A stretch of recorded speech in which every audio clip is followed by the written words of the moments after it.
I think we should be on.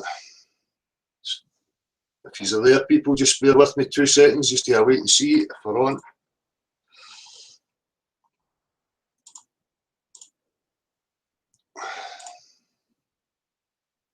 Yeah, there we go. Hello there, people. Hang on.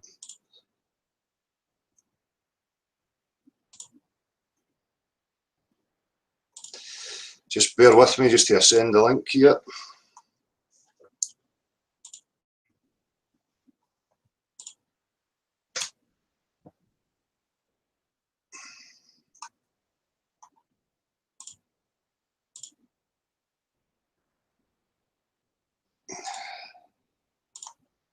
Yep, that's us. So, hi people, how you doing?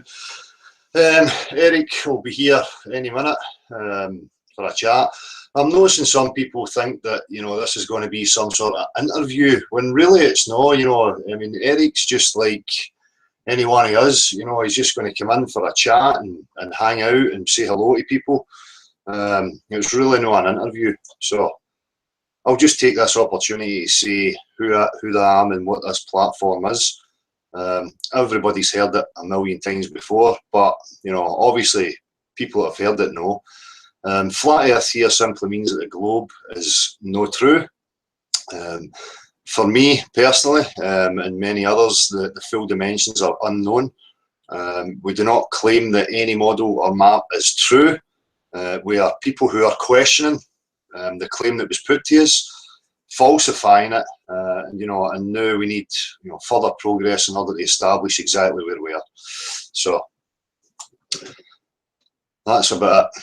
So, you know, it's not going to be an interview. You know, Eric's going to come in and, you know, just chat away, you know, the same as the rest of us. So hopefully we'll speak to Gav and Ali and Rob and, you know, John or whoever else, the usual panel members.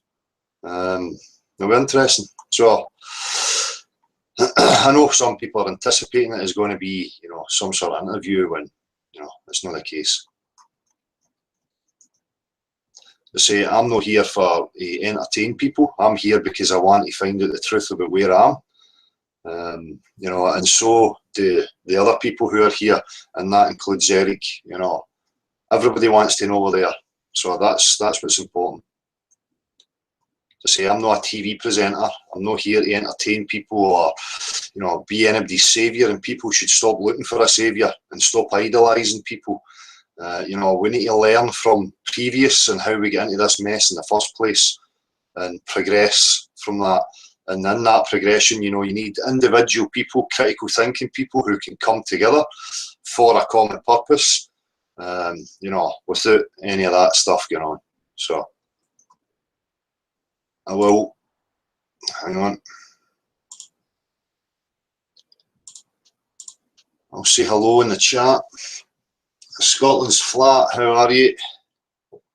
Night Angel, who that reminds me, Rugby 8.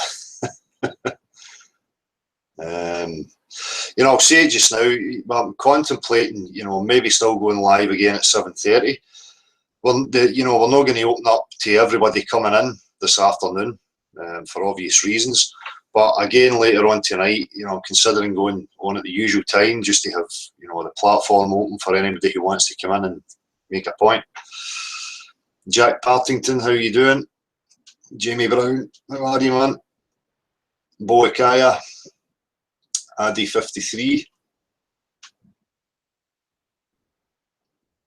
Would love to listen to your broadcast on this weird, still milky sky afternoon here in the UK, but I draw a line at Eric Dubay. Catch you later. All right. So, you know, again, you know, people are going to do this. You know, he's a shill, she's a shill, everybody's a shill. You know, as I've always said, you know, I stand on my own platform. I stand alone. I don't need to spend my time pointing my finger at people and calling them shills. Everybody has a right to exist. You know, and not everybody has all the answers.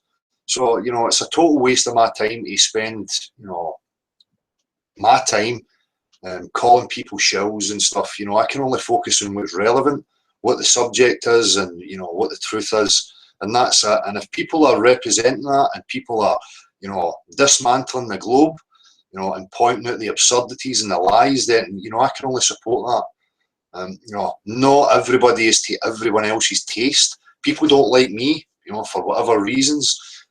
People don't like Eric for whatever reasons. But you know, this is all about, you know, your subjective preference. You know, and again here, you know, if people are making claims or people are telling lies, then I would be the first one to highlight it. So whatever people's problems are with, you know, individuals, that's something you need to work through. But as far as I can see, you know, it seems to me to be a lot of insecurity within people, and jealousy and whatever else, the usual, you know, traits of the human. But you know, I would like to think we could progress beyond that crap. So, and as I say, you know, look at people's content. You know, some people will go with, you know, an AE map or whatever map and model as their representation, and that's fine. I understand why people do that. But here, you know, it's very, very strict on this platform that we don't represent any mapping model. You know, we falsify the claim that's made, and that's it. But I still understand why people use things as a reference. You know, and maybe we can discuss that.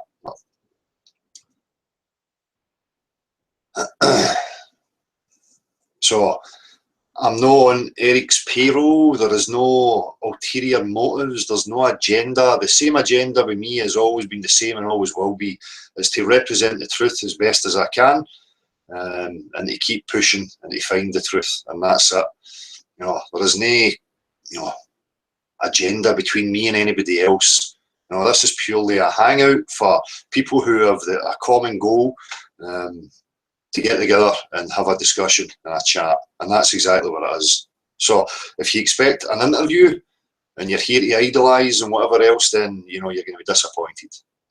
So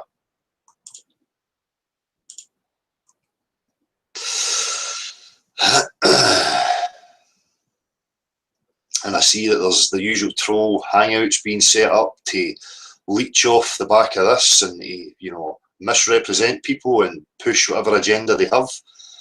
You know, here, you know, I love science, natural science. Things should be observable, measurable, testable, repeatable. If you are making claims about reality, you should be able to scale it and show me it. Right? That's what happens here on this channel. It's no religious, no pseudoscience. There is no dogma. If you know, me claiming that the earth is 70% covered in water, therefore it must be a level plane or a container of some sort, is dogmatic, then fine. But that's based on pure, observable, repeatable reality. It's a fact of life, people. You know, the behaviour, the physics of water are undeniable. You know, and the place is covered in it. So that, and obviously the serious lack of curvature. So there is no religion, there is no dogma, there is no agenda here, like, you know, some of these people will try and make out. But that's their problem. And I know they're listening, because I've seen them, you know, broadcasting live, hanging onto the apron strings of this live event, because these characters will do anything to stay relevant. But, you know, the reality of the situation is anything to do with the globe is now totally irrelevant. It is nonsense. And it is only a matter of time before, you know, it reaches everybody. And hopefully, you know, these people will be brought to justice.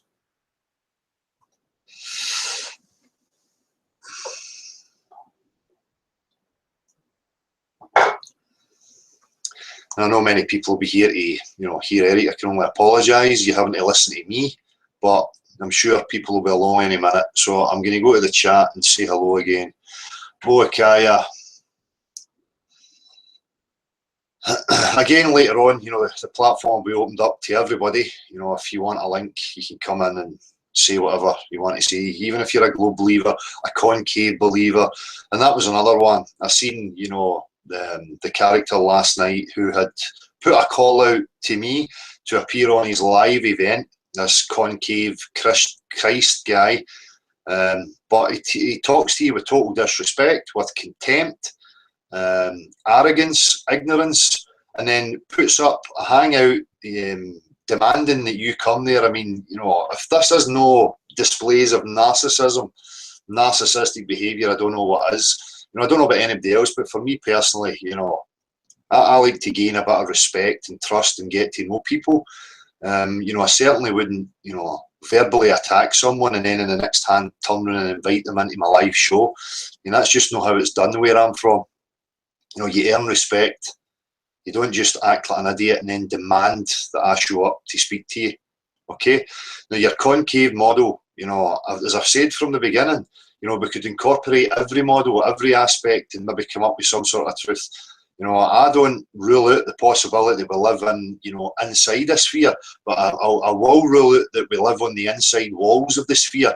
We live on a level plane within whatever, the outer dimensions of this reality are.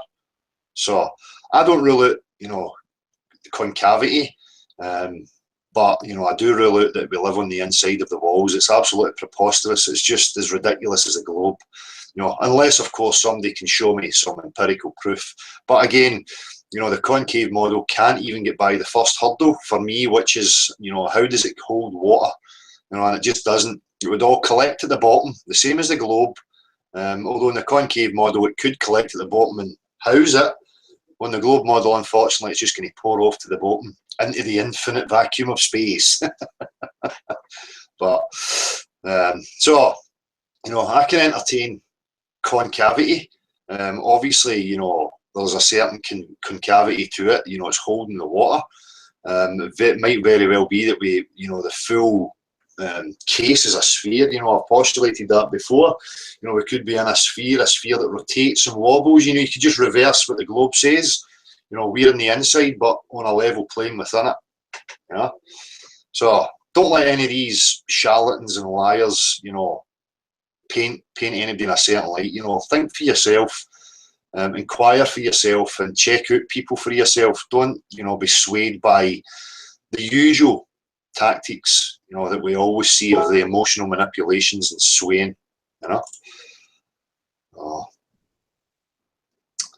Hang on, I've just got a message. It's making me install the same plugin again. Sorry, should be there soon. No problem, Eric. I'm just having a problem with the plugin. So where was I?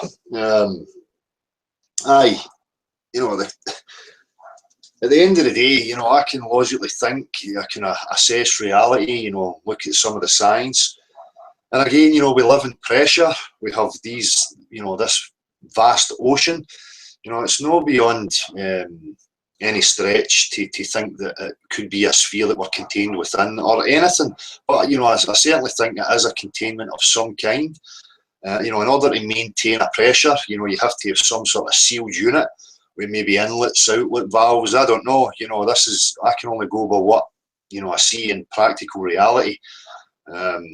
So, I don't rule any of these things out, but, I'm going to rule out ridiculous nonsense like living in the inside walls, or we live on a pizza dish, or we live on something with an edge floating in space.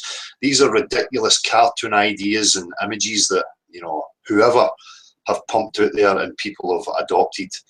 And you also have the opposite, the globe believers who, use it as a straw man, and they generalise and attach it to everyone and think that everybody represents a pizza dish flying through infinite space. So, and again, these people, if they were really sincere, they would come to discussion. But, unlike me, I don't have an agenda to push. I have no beliefs to protect. I have no map and model or any of these things to protect. The only thing I have to protect is the truth, the reality of my situation, which is I don't know. But these people, they seem to have an agenda. They want to push these maps and models as, fact that that's the way it is, without any real proof for it. So they are the dogmatists. They are the ones with an agenda. You don't get that here. Joan of Worms, how are you? Marshall, I hope we Stuarty boy will appear, Magumba. Joey Furnier. Joey Furnier, everyone drop a like. This is going to be pure gold. Don't be heaping the pressure on here. What are you expecting? It's going to be the same as ever. Just, some guys talking to each other.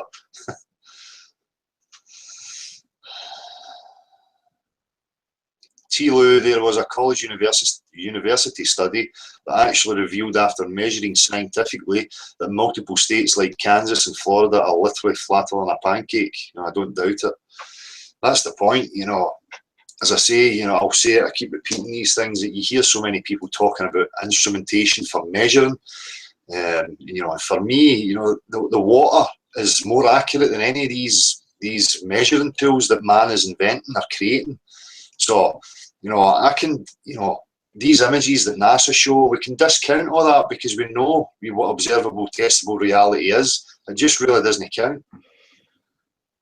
Hello, Gav. How are you, man?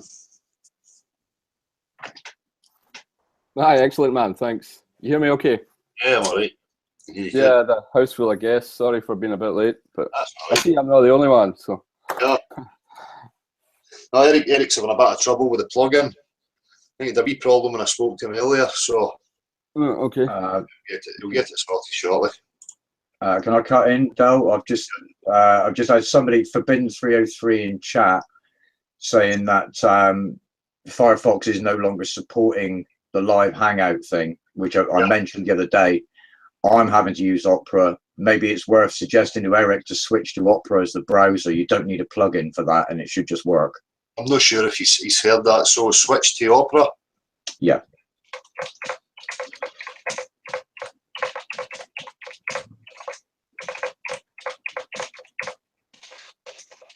Yeah, I did the same thing. I switched to Opera as well, or to another browser here, because Firefox don't do the business no more. No, there was mixed reports about it the other day, Gav, but the feedback we're getting from chat is that it seems to become universal now. So if we jump on a different browser for a minute, we should be cool.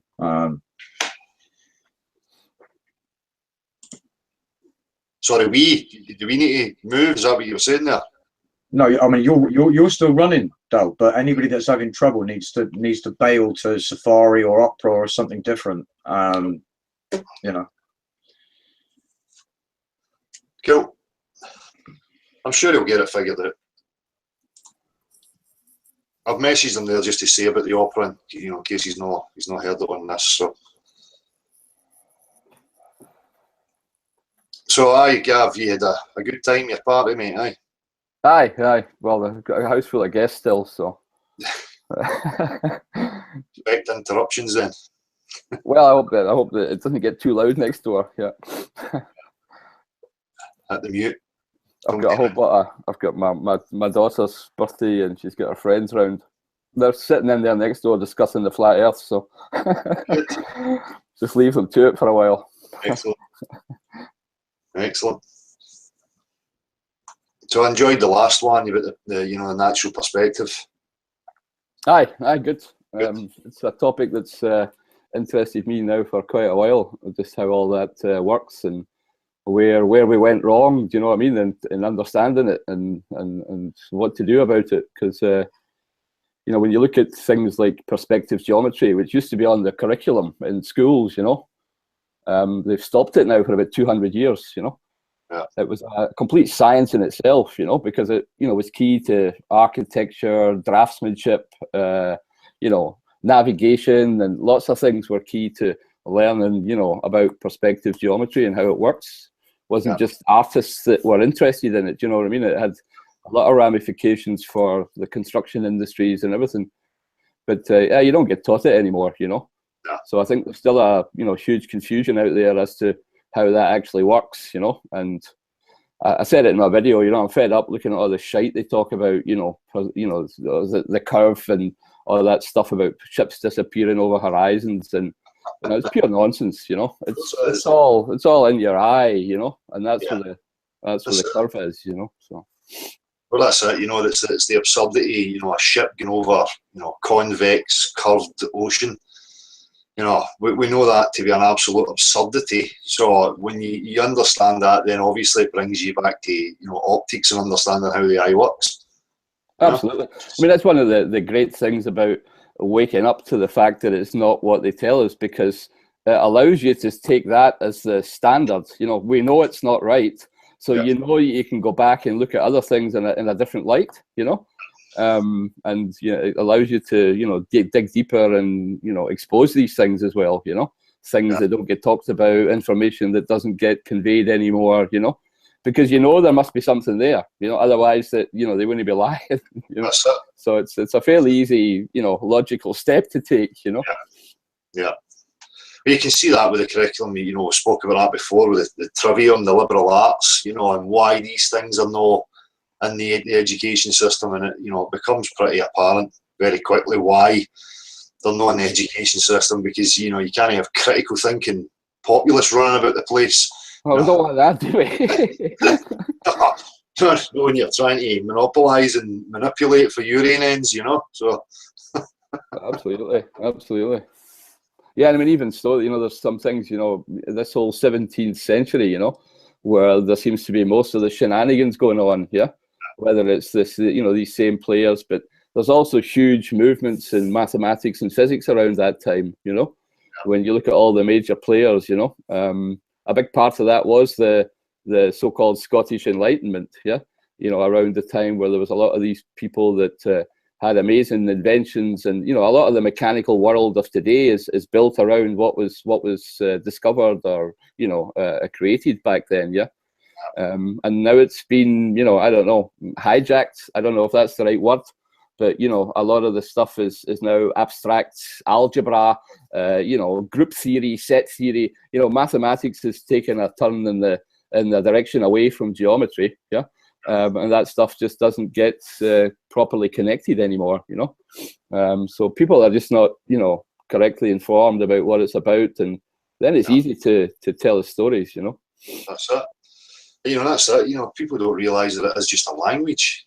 We obviously we spoke about this before, but it has to correlate to observable reality. You can't come up with mathematical equations and fanciful stories that are in absolutely no way, shape, or form representative of reality.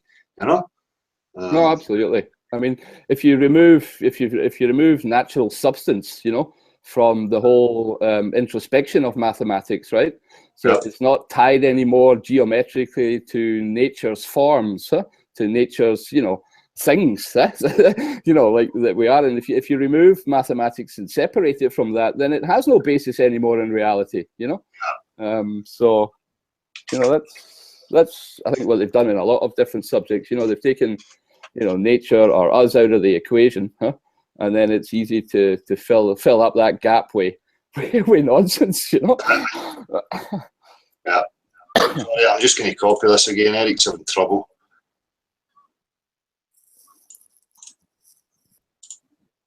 He doesn't have a Magumba. We have a Magumba. We tried this earlier and it was fine. Just gremlins in the works. The usual.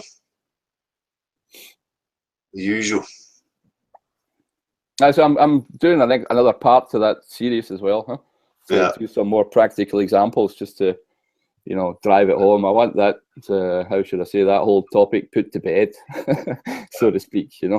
It shouldn't necessarily be able to come up again, I hope, afterwards. And there's a lot of good guys out there doing a lot of excellent stuff. I mean, I can shout out to a few folk. I like what Nick's doing, and people like.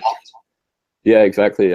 People like P-Brain, and there's a few others that I've got it as well, right? And I'm trying to put it on a more academic founding, so that it's not just that people think that it's a bunch of people that don't have a clue, which kind of brings us to that whole point, that I'm looking to, how should I say, push the academics come to the bloody table now and start to look at this thing seriously. I'm fed up with people asserting that we're just a bunch of deluded idiots. Sorry, no way. Not only do we have the whole common sense and mankind behind what we're talking about, but we actually do have qualifications. If that's what people need to hear and need to see, then hey, I've got some. So and if an academic wants to come and talk about it, then fucking come and do it, because it's pissing me off that they think that it can just be ignored, and I'm sure there are people already looking at this, Del. I don't believe for a minute that people aren't looking at it, right? And it's not the paid actors, scientists that I want to come. You know, I'm talking about the people who do it in daily life, or who teach our kids. You know, to get their fingers out, look at this topic seriously, and hey, come to any live hangout anytime. You know, we're here waiting to discuss it. So yeah, and none of this separation of it has to be, some idol. You know, we're past that now. You know, if the common man and real people can't have the discussion and prove things to each other empirically, then we really should have no interest in it. That the time for that for me is gone. You know, it's that whole kind of religious structure, where it's these priestly-like figures who will dictate and give you the answers, and the common man is just too little and knows, is not clever enough to understand. When it's ridiculous, people need to start getting rid of that attitude. And as you say, I mean, hopefully, there is some academics out there, that will come forward. I mean, even if they think, they can come and counter what we're saying, by all means, bring it. Yeah. But I'm like you, I'm tired of this dragging on and the waiting and people hiding in the shadows and people protecting their own wee piece of the pie. You're going to be shamed into it. It doesn't matter, because people like us are not going to stop. No, absolutely not, man. No chance. Yeah. And I mean, I can understand. I'm not even sure I can understand, but I know that a lot of people will be saying, "Well, I'm better not get involved in this because I won't get my research grant, or I won't get my money to do this or to do that." But even that, the time's passed, huh? Sorry guys, that's the way it is. Huh? It has to be now, and this is the time to do it. So they should stop worrying about all that shite and change the game, huh? Because otherwise it'll just keep on going the same old crap. Huh? Yeah. Sorry, I'm just back to Eric. I had a missed call, but I can't answer the call when I'm on another hangout. Technical difficulties. Kind of expected it.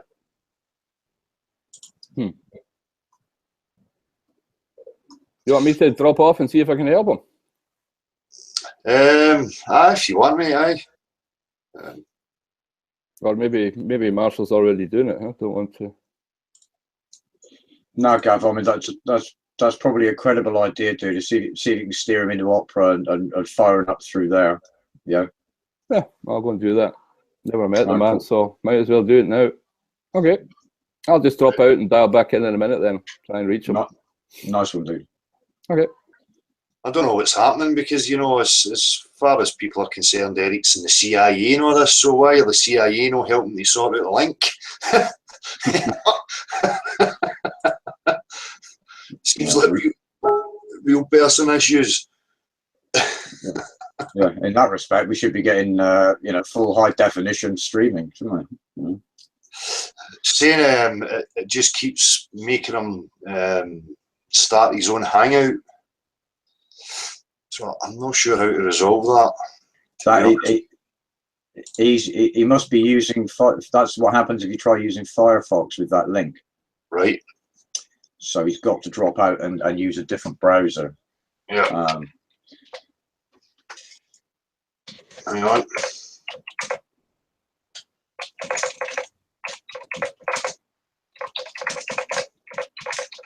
Is it the Firefox? Firefox is the problem at the moment. Yeah. He's not using Firefox. He knows that. The only thing I can say is Gav is going to maybe try and help to sort it out. Well, I mean, what's marginally suspicious is that you've had some communication with him today, and the link was fine, and as soon as we're live, then all of a sudden there's a problem. Well, as I say, I expected the gremlins to start, so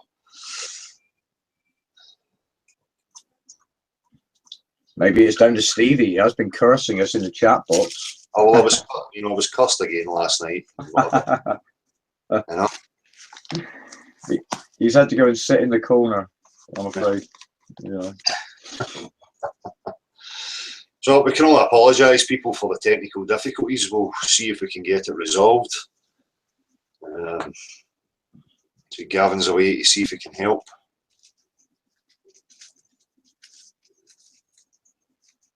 You know, Martin's suggesting a reboot of the Hangout, but at this point, if everybody else has got a clean link, then that's not going to help us, is it? Yeah. Yeah.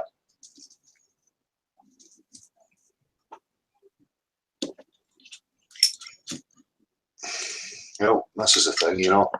We're going to have these problems, so we can only go with it. See what happens. I'm sure we'll get it resolved at some point. But I mean, you know, as Gav was saying, you know, any academics or people who think they've got something to offer, you know, it would be great for you to come forward. You know, real people are here waiting, you know, tired of the bullshit. It's just not going to wash anymore. And as I said to people before, it doesn't matter to me now, you know, what space institutions and what images they produce, you know, they're never going to trump natural physics. I know that it's not what they tell me it is, and it doesn't matter what images they now produce. So,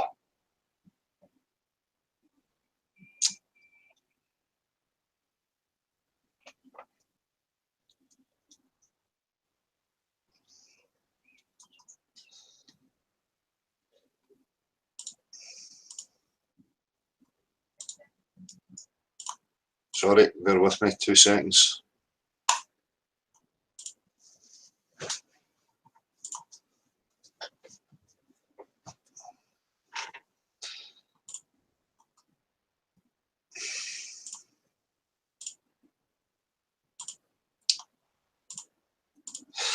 Aye, so I can only apologise, people, if you're just here. We're having some technical issues.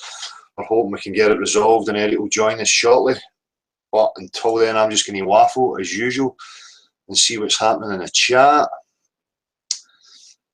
Oh, we got a bit of troll activity as well. There's a surprise.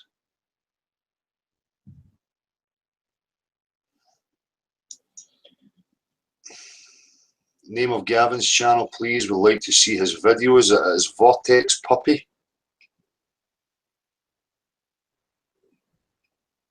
I really need to start linking everybody who comes on into the description box. It's my bad. And the same with the messages. The messages have just got so many. It's really difficult in my situation to sit and have the time to respond to them all. Nicole Jones, no papers needed. We are all scientists, exactly. And that's the attitude we need to have. Well, I don't care who has what after their name. They'll be treated the same as everybody else. And for me, it comes right down to, you know, every aspect of my life, even as a child. You know, people would make fanciful stories and I would ask to see or have proof. And if they can't provide me with that, then, you know, I know that it's just a story. So, in regards to reality, you might have an expertise in a certain field, but in regards to the objective world that we all share, you know, we are all scientists. It's up to us all to observe and partake in this if we want the questions answered.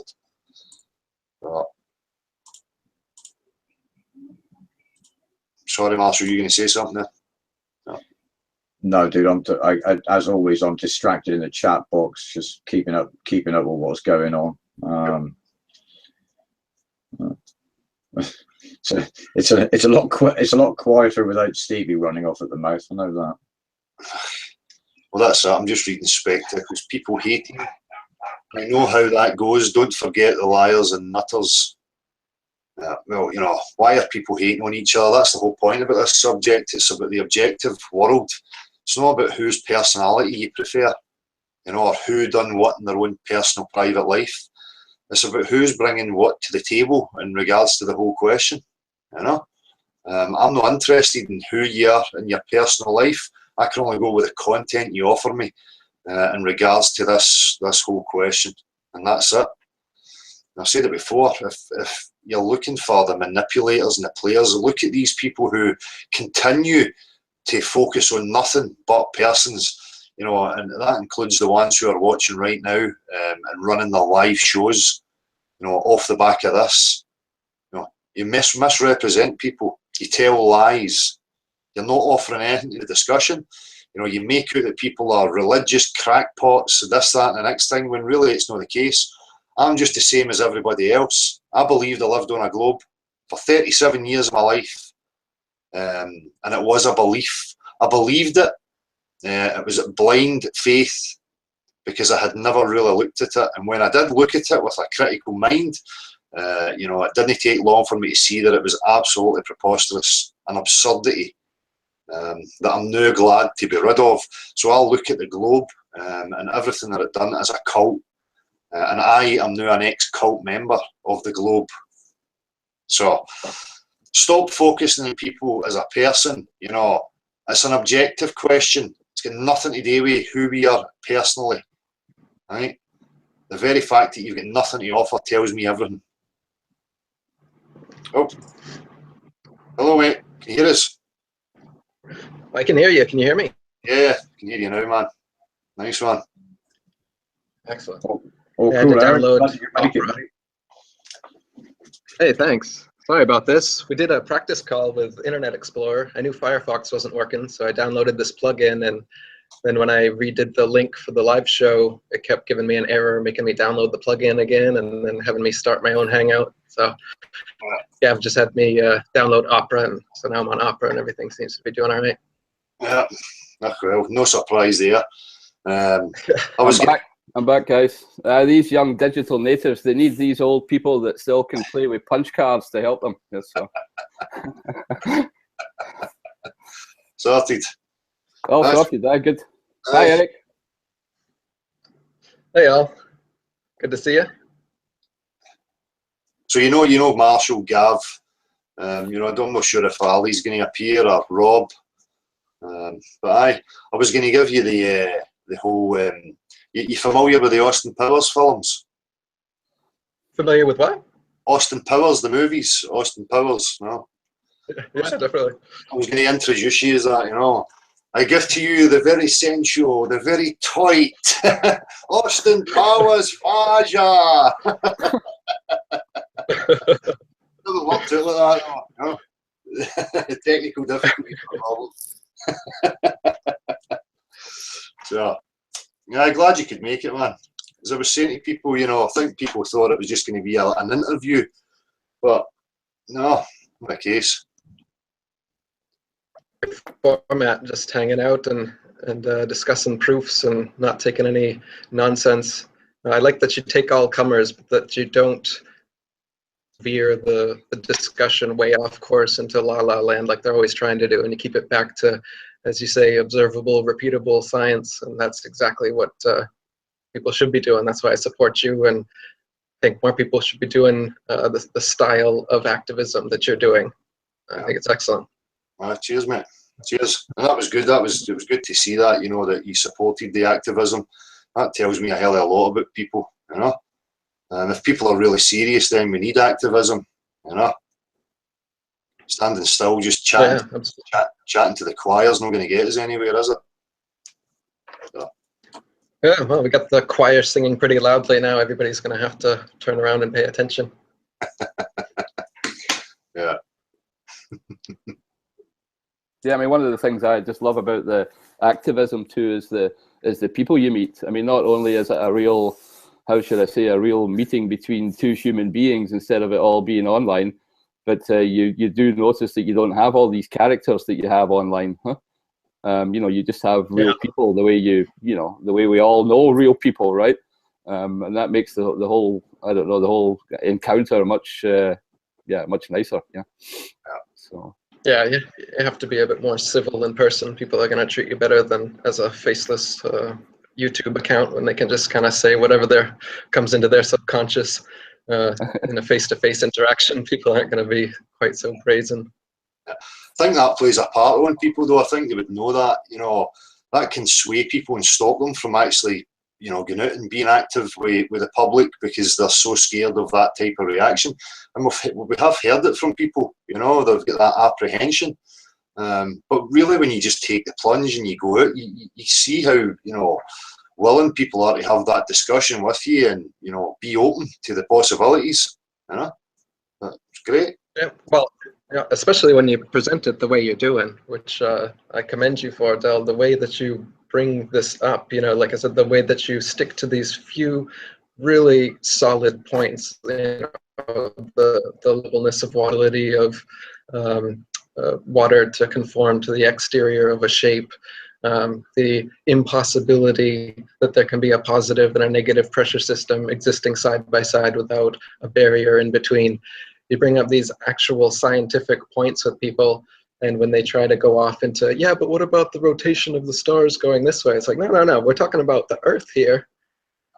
We can talk about the stars, and of course there's legitimate flat Earth explanations for absolutely everything, including the way the stars rotate.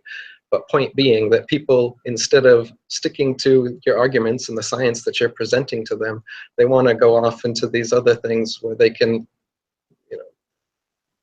in their mind, keep believing the lie. But and that's what they want to do. It's their natural tendency. So, well, but what about don't toilets spin the opposite way in the hemisphere? All these things that they've heard, and you gotta give them the refutations, sure, but you also gotta always bring the conversation. You gotta take control of the conversation. Is what I'm saying, because these globe heads, they're always trying to take control of the conversation and take you into all these irrelevant topics. And what you do really well, and what I wanted to bring attention to, is that you don't let them do it. You're very polite about it, you're nice about it, you address the points that they bring up, but then you bring it right back to, okay, but let's talk about these actual solid scientific points that I'm bringing up. And that's the way that people need to do it if they're approaching people in the street or friends and family. I think a lot of people get railroaded by friends and family who take this kind of approach where they'll just go, well, what about this and that and this and that, and you weren't necessarily ready to answer every single objection that your relatives would be able to come up with. And you don't have to. You can, if you don't know an answer yet, that's fine. You can bring it back, and should bring it back to these things that they absolutely can't explain away, like the level horizon always rising to the eye of the observer, and the levelness of water, and all these things we're talking about, because they're not going to be able to explain those away. And that's what, like you said, we're not here to debate, and that's what I like about your platform. You're not a debate platform. You're open to discussion with everyone, but you have to agree upon some fundamental tenets of observation, of reality, of our experience, before you can even continue to have a conversation. Otherwise, you're just going in circles, and you elucidate that really well. So I'm just repeating what you tell people every week, but that's what I like about your channel and what you're doing. All right, cheers, man. Thanks, appreciate that, mate. But that's it. For me, I had to, especially, I sharpened my swords against, yourself, the groups on Facebook, the globe trolls, whatever they are. So you could see, all the angles that they were coming at, and trying to distract and turn it into something that it's not. And for me, I whittled it down to, what is the points that are just undeniable, that are real, scientific, that everybody can test and observe. And that was it for me, was the points you raised. So I sharpened my tools against these characters, and I can only appreciate them for that, but that's praise. well, But I mean, I'm exactly the same. I mean, I'm also coming at it from a philosophical angle that you have to get past first base. You have to agree in first principles of reasoning with people, right? And they have to understand that if you don't have that fundamental agreement about the very first things in nature, then you can't go on and talk about all other things. So yeah, it's definitely part of the clue, Eric, is to not let them get past first base, because you can't start a hypothesis arguing against the facts. You can only take facts and then go on and make hypotheses, not the other way around. It's just bad science, huh? If you do it the other way. Absolutely. And I think a lot of it's unconscious and subconscious. It's not like they're purposely trying to veer the conversation off into all these other areas. A lot of times that's just what comes up when I was first researching this stuff. You've got all these things that you learned in school that you thought were, and you hear refutation, a better explanation, that keeps popping up in the back of your head every time you're hearing this new information. So it's only natural for them to do that. And so, yeah, we want to have as many answers for them as we can, but also for their own sake, bring them back to these points so that they don't get caught up in their speculations and, oh, what about this, what about that? Well, bring them back down to earth, so to speak. Bring them back to the flat earth proofs. If they're talking about, well, what about the sun and the moon and the other planets? They're spheres or something like that. Of course, it's a fallacy to think that you can look at something in the sky and say that it has relevance to what's under your feet. But that's all it takes. All they had to do was say that those are planets up there and this is a planet under your feet. And people are like, well, they use the same word for that, so that's a proof, right? That's it. And that is a lot. I still to this day, that's one of the main comments I get. Of course, the good reputation of is a basketball on a basketball court mean that the court is a sphere and all these things. Of course not. It's a logical fallacy, but people don't think that way. They've been thinking along the lines of what they've been told, and they've been told that they live on a planet, and they've been told that the wandering stars, which are just little flashing lights in the sky, are actually big ball planets like the one we supposedly live on. The fantasy myths have been woven so well. It's an art form to unweave, to unlearn for people to get them to awaken to this. It really is. I've gotten better at over time.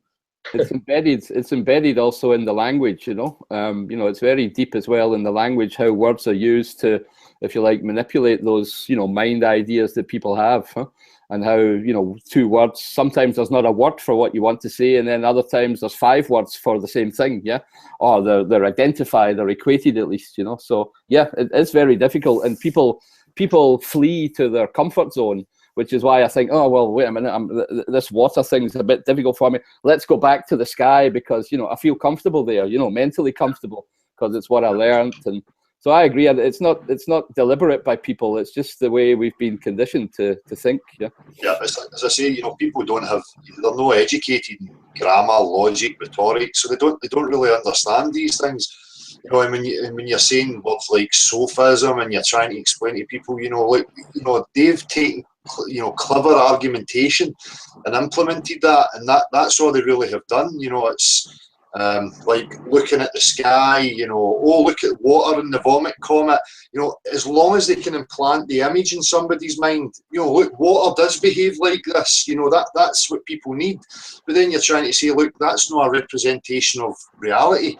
That's in a contrived condition. That's no, you can't observe it in nature. But, it's so hard for people just to move beyond the imagery, and especially nowadays, society is so strongly rooted in image-based, experience. So, it's a intricate weave of a web, So, but, it's great. It's been good fun picking it apart. And when you understand it, you can simply pull it apart, As I say, it comes right down to, as I always say, show me. And if you're not showing me, then we've got an issue, Yep, get the pink unicorns out, Dale. They don't see how, it's the similarities. You guys have seen it as well the last 10, 15 years, the whole push of, new age atheism and, science. You go, right, fine, so I'm going to pull you on your science, but let's deal with natural science. Let's separate and understand what they really are. Now, and if you get them with that, as I've done in the street, employing that kind of same tactic, you get them to agree on that. Do you agree? And you give them an example of like religion and, well, show me your God. Oh, I can't, he's too big for your mind and blah, blah, blah. Well, show me, how water can conform to the exterior of a sphere. Oh, I can't, I need a big planet in outer space. It's the exact same thing. It's an excuse. It just doesn't wash with me. But they fail to see the similarities in it, I'm with you. Yeah.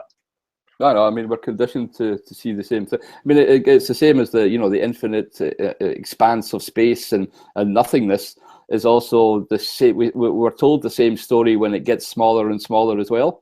When we go down into molecules and atoms, then there's more space there than there are atoms, and a chair is just made up mostly of empty space, but you can still sit on it. So as far as I'm concerned, a lot of it's just the same stories, pre-packaged in different ways to confound us more than anything else. Yeah, and at the end of the day, there is an objective reality there, I can sit in that chair. Absolutely, man. And if I smack you over the head with the chair, it's going to hurt. I'll fucking smack you back. Regardless of whether you believe in the chair or not, it's going to hurt. Aye, definitely. But if the stars rotate the other way, the southern hemisphere, does it still hurt? Oh, that's the ridiculous stuff you get from it, isn't it? My hairdryer works. How does that work in a flat earth? How does my lighter work on a flat earth? I mean, some of the stuff these people come up with is bonkers, man, honestly. We were talking, Eric. We were talking earlier about some of the main points that bring people, like whether it's water or not. What was your first your very first revelation? What was the first thing that got you? Was it water as well, or was it something else? Well, I first read Sammy Rowbotham's Zetetic Astronomy book. That was the first flat Earth Society. That was the first thing I ever looked at, which turned me off from the subject for a while. And then I read Sammy Rowbotham's book, so that was my introduction to it. I just thought it was fascinating, and it's made so much sense. But without having an update for the next 100+ years from what he was saying, and nothing that made sense contemporaneously, because the Flat Earth Society has their stupid gravity, flat Earth disk rising argument, and other things that don't make any sense. So I wasn't seeing any modern flat earthers out there. But I read William Carpenter's book after that, and started reading some of the others, and then it became more and more apparent. It was a pretty slow process for me. I mean, it was a quiet process. I didn't talk to anybody. I was just reading books and just in my own head going back and forth, thinking about how much sense what I'm reading makes. But at the same time, just like we're talking about these unconscious and subconscious things, I mean, I'm just as bad as your average globehead, if not worse, because I knew all the globe model points, and they were in the back of my head the whole time I was reading those old books, and they don't the points. So it took a lot of digging for me to answer all the questions in my own head. It was completely obvious, and it's like, whoa, you look back on the process of figuring it all out, and it's funny because now it's just like clear as day. Of course, the Earth is flat and motionless. There's no way possible. Every single point you were ever taught that says it was a spinning ball is complete subterfuge nonsense, and there's absolute valid refutations to all of them. It's easy for you to say that journey, but while you're in the dark forest of figuring out the Earth you actually live on, it can be quite a journey. And especially for me, back in I read Rowbotham's book, and it was 2008 or 2009, I think, and I sat on it for a while. I didn't make a decision. I kind of was like, well, it makes a lot of sense, and I can't refute those points, but there's also these other globe points that I can't necessarily refute, so I don't know. I was content to say I don't know, and I got more into geocentrism, and I wrote about that and the Atlantean conspiracy, because that, to me, seemed to be more provable, and I made a firm stance that was the case, that whatever we live on, it's the center of the universe, and everything's revolving around us. And after doing more research, I found that it's also a level plane and not at all a sphere. Yeah. Or pear. Sorry, it was more the how should I say, the conglomeration of all the individual things then, and nothing in particular, was it? Right, but to go back to your original question, yeah, the levelness of water and the horizon being flat and always rising to the eyes, those have always been my two favorite go-tos. But I really like the other one, which how water doesn't conform to the exterior of a shape. Such a great point, because how could it be a pear or a oblate spheroid or a sphere Or a cube, or any shape? Right? You can't put a triangle or a square or something underwater and then have that square shape or that triangle shape suddenly appear on the surface of the water. So how could we be living on a ball, oblate, or pear-shaped Earth that does that? I mean, That's it. Scientifically ridiculous and philosophically just completely ridiculous anyway, which all of us knew as a child. When you first, I remember when I first heard in school that the Earth was a ball and it was spinning, I made a clear distinction in my head then that what I was going to learn from now on wasn't as concrete as everything I'd been learning before that, because it was very early on and all we'd really learned was English, reading, writing the alphabet, math, basic arithmetic, addition, subtraction, stuff like that, which made perfect sense. But then we got into the ball Earth, completely contrary to anything I could experience. I remember looking out the window and just being like, it doesn't make sense, but you know, the teacher's telling me, went home to my parents, they said it was the case. And so you just kind of like, all right, I guess that's what it is. But what that really is as a child, that's you starting to accept authority instead of evidence in your education. Exactly. I'm getting it. So, are you guys hearing that? Is that just me? That's coming and going. There's a wee bit of disturbance with it, but it's all right. I can hear. Add it a little bit as well, but yeah, it's okay now, I think, isn't it? Yeah. Let's see. Yeah, maybe just one thing about you know, so when I started to look at it, there's a lot of information out there about, you know, how heliocentrism and geocentrism are basically mathematically equivalent. You know, that it's very difficult, if you like, to tell the difference between the two. So I think when I started to look, it definitely was water that swung me round, if you know what I mean. I grew up in a little fishing village in the west coast of Scotland, and there's actually a saying down there that if it's a really nice day and there's no wind, then the water is a flat calm. Yeah. You know, that's the way they say it. It's a wonderful flat calm today, you know, and that's me, my best West Highland accent. And you know, when you start to really, you know, it's like a sheet of water is what they'll say, you know, like actually comparing a sheet of glass to a sheet of water and using water as the thing that they talk about, you know. And when you see all these kind of things that people use in their daily life, you know, it just brings it straight back home to you, you know, that water is level, cannot conform to shapes, and that, you know, that has to be the case, if you know what I mean. And that's the one that tips it over towards, yeah, it is flat, motionless, and we're at the centre of stuff and not the other way around, you know. Yeah. The majority of the confusion, though, and the doubt is because of the images, and that is, again, you know, people are just so swayed. If we removed, you know, these space agencies, what would they have? You know, they would have nothing, absolutely nothing, you know. So they had to contrive, you know, these deliberate and deceptive arguments and played on optics, and that was it for me. You know, when it came right down to it, the most solid proof for me was the water. You know, it's a natural element. You know, how can we argue with that? You know, if I can do it in a small scale, you know, and just keep scaling up my bathtub to a swimming pool, to a lake, to a lock, to the physical laws and the behaviours are not going to change at some unspecified, you know, scale.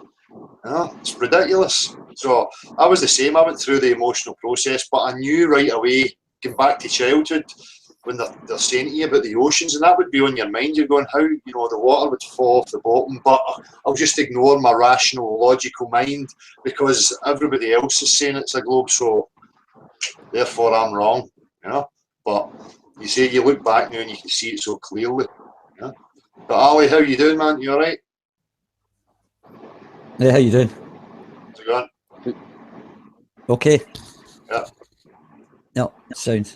All right, Eric, how you doing, mate? Very good. Good to see you, Alan. Yep. Thanks very much for opening my eyes up. You were the sort of first guy I sort of looked at, so cheers for that. You sent me off on a wild fucking journey. Absolutely. Appreciate it. Same goes for me too. Yeah. Right, but I want to ask you what I liked about the way you done it was when you started getting into the you know, the Eastern side of the sciences, you know, the hidden sciences, the you know, how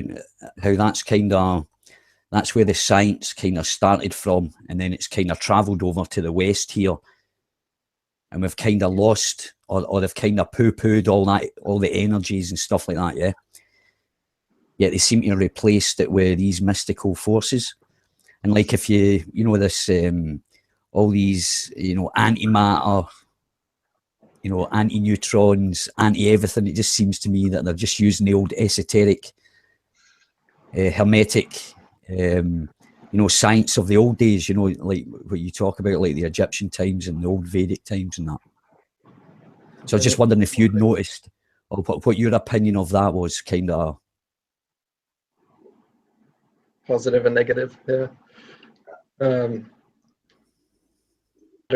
Black holes, black matter, like Gav was talking about, the blank space between the elements in quantum physics. It's like a science of nothingness.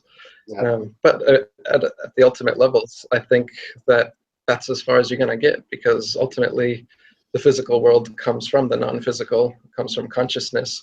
And so consciousness is a priori. This is exactly metaphysically what the all earth Big Bang deception does, is it changes you from a spiritual consciousness based perspective and brings you into perspective where there doesn't need to be anything non-material in existence whatsoever, and everything is tried to be explained by material, by a big bang of material stuff that just comes out and then through random evolution creates everything. And so with that explanation, you're able to satisfy the nagging doubt in your brain that there may be something spiritual about this life, because you've got a perfect physical material explanation.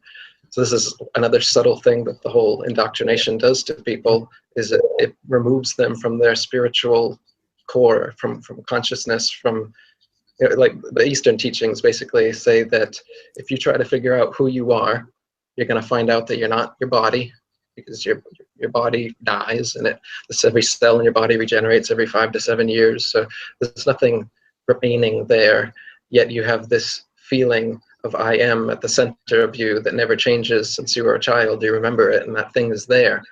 And so you think, well, what is that? Is that my brain? Well, it's not the brain. It's not the physical matter of the brain. It's not even the mind or your thoughts, because the thoughts just come in of their own accord. And so if you meditate or do things of that nature where you just sit and observe thought, you realize that what you are at the core is the observer, or the consciousness, the awareness. You're not the mind, you're not the body, you're consciousness. And so that's what we all are at the root of everything. And that's what is, if you wanted to define God, the most accurate word in the English language I like to use is consciousness, or some variation of consciousness, ultimate consciousness, infinite consciousness, the original consciousness, the one objective consciousness, or the omnipotent, omnipresent, omniscient consciousness. And this thing would be the thing that pre-exists the material world and would be infinite. If infinity is an actual thing, this consciousness would be it. And it is the same at the center of all of us. If I was born Del or Gav or anyone else and experienced every single thing in the way that they did, my mind, my consciousness would be perceiving through their mind, their thoughts. But that consciousness is the same. So we're all we're all the same at the root of it. We all have that same I am and I am not feeling. And I would say that that's like the illusion, the maya, as they call it in Eastern philosophy, that we're living in, is that believing that we are this subjective packet of consciousness, rather than knowing that we're actually the one present, omnipotent, omniscient being that they refer to as God. That would be what we all come from. But as God, what do? The only thing you can do as the all-powerful being that has all potentiality, well, you got to manifest something.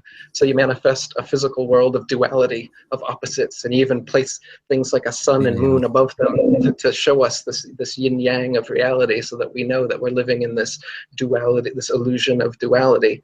But as we, if you sit in meditation, like I said, you shut off your thoughts and you just become the awareness, you can get back to that spot of Advaita, or non-duality. And that they use the negative of duality to describe it. Yeah, the oneness. Different people catch on to it different ways. Sometimes if you negate duality, it makes more sense to people, or if you call it a singularity. But again, they've taken these things and materialized them. So they've taken the singularity and turned that into the Big Bang, or they've even called it the Big Crunch or something, and they've got another singularity at the other end of time. So they take these legitimate spiritual concepts and then they physicalize or materialize them so that they become part of their materialist philosophy that they've been trying to push. I totally agree. That's the way I see it. Even before the whole questioning the earth, you're looking at the creationism, evolution debates, and if you dig deep enough, you discover, especially with guys like Rupert Sheldrake, talking about philosophical materialism, and that's the premise and the stance they go from. It's only going to go one way. You're constantly trying to find stories to back up your premise that you started from. And as I say, for me, it was just to remove. It has to be mind at the forefront. Again, it comes down to, well, show me non-living matter producing life and producing consciousness and all these things. You can't. What we observe here in reality is that mind takes an action, something happens. Without that, nothing's happening. Absolutely. The sense that arm cells know to make an arm, and leg cells know to make a leg, and pear cells know how to grow into a pear. And when scientists look at them under a microscope, no matter how physically you dissect these different things, you don't get to the plan, which is totally non-physical. The plan, what Rupert Sheldrake, who you mentioned, calls the morphogenic field, or the morphogenic resonance of different objects, or Plato even talked about as being forms. There are forms in nature, and then every example of the form is a non-perfect example of it. It's always different in the sense that there's always different types of trees, different types of rocks, or whatever, and you classify them, but there's no two that are actually the same. So the actual classifications are an abstraction as well. This is one thing I talked about in Asbestos Head, how you can know that we are really all one. When you break down language, you see that we've made names for trees and people and rocks and all this thing, but there are no two people, no two trees, no two rocks, which are exactly alike. So any classification, even the noun that we're using to divide reality, is an abstraction. And so the one true reality would be everything, which includes me, you, this rock, that would be the one true thing that is in existence. But how do you talk about it? You're part of it. It's always manifesting it all the time. And you can't study it either. Yeah, right. Language is an abstraction. You can only drop acid and experience it. Yeah, that's it. Or take mushrooms. Just one comment from me here from a mathematical perspective. So, infinite and zero are two concepts that I don't, agree with. Basically, if you're talking about infinity, then, even to count to infinity would entail an infinite amount of time and an infinite amount of energy. And both of these things to me are absurd, huh?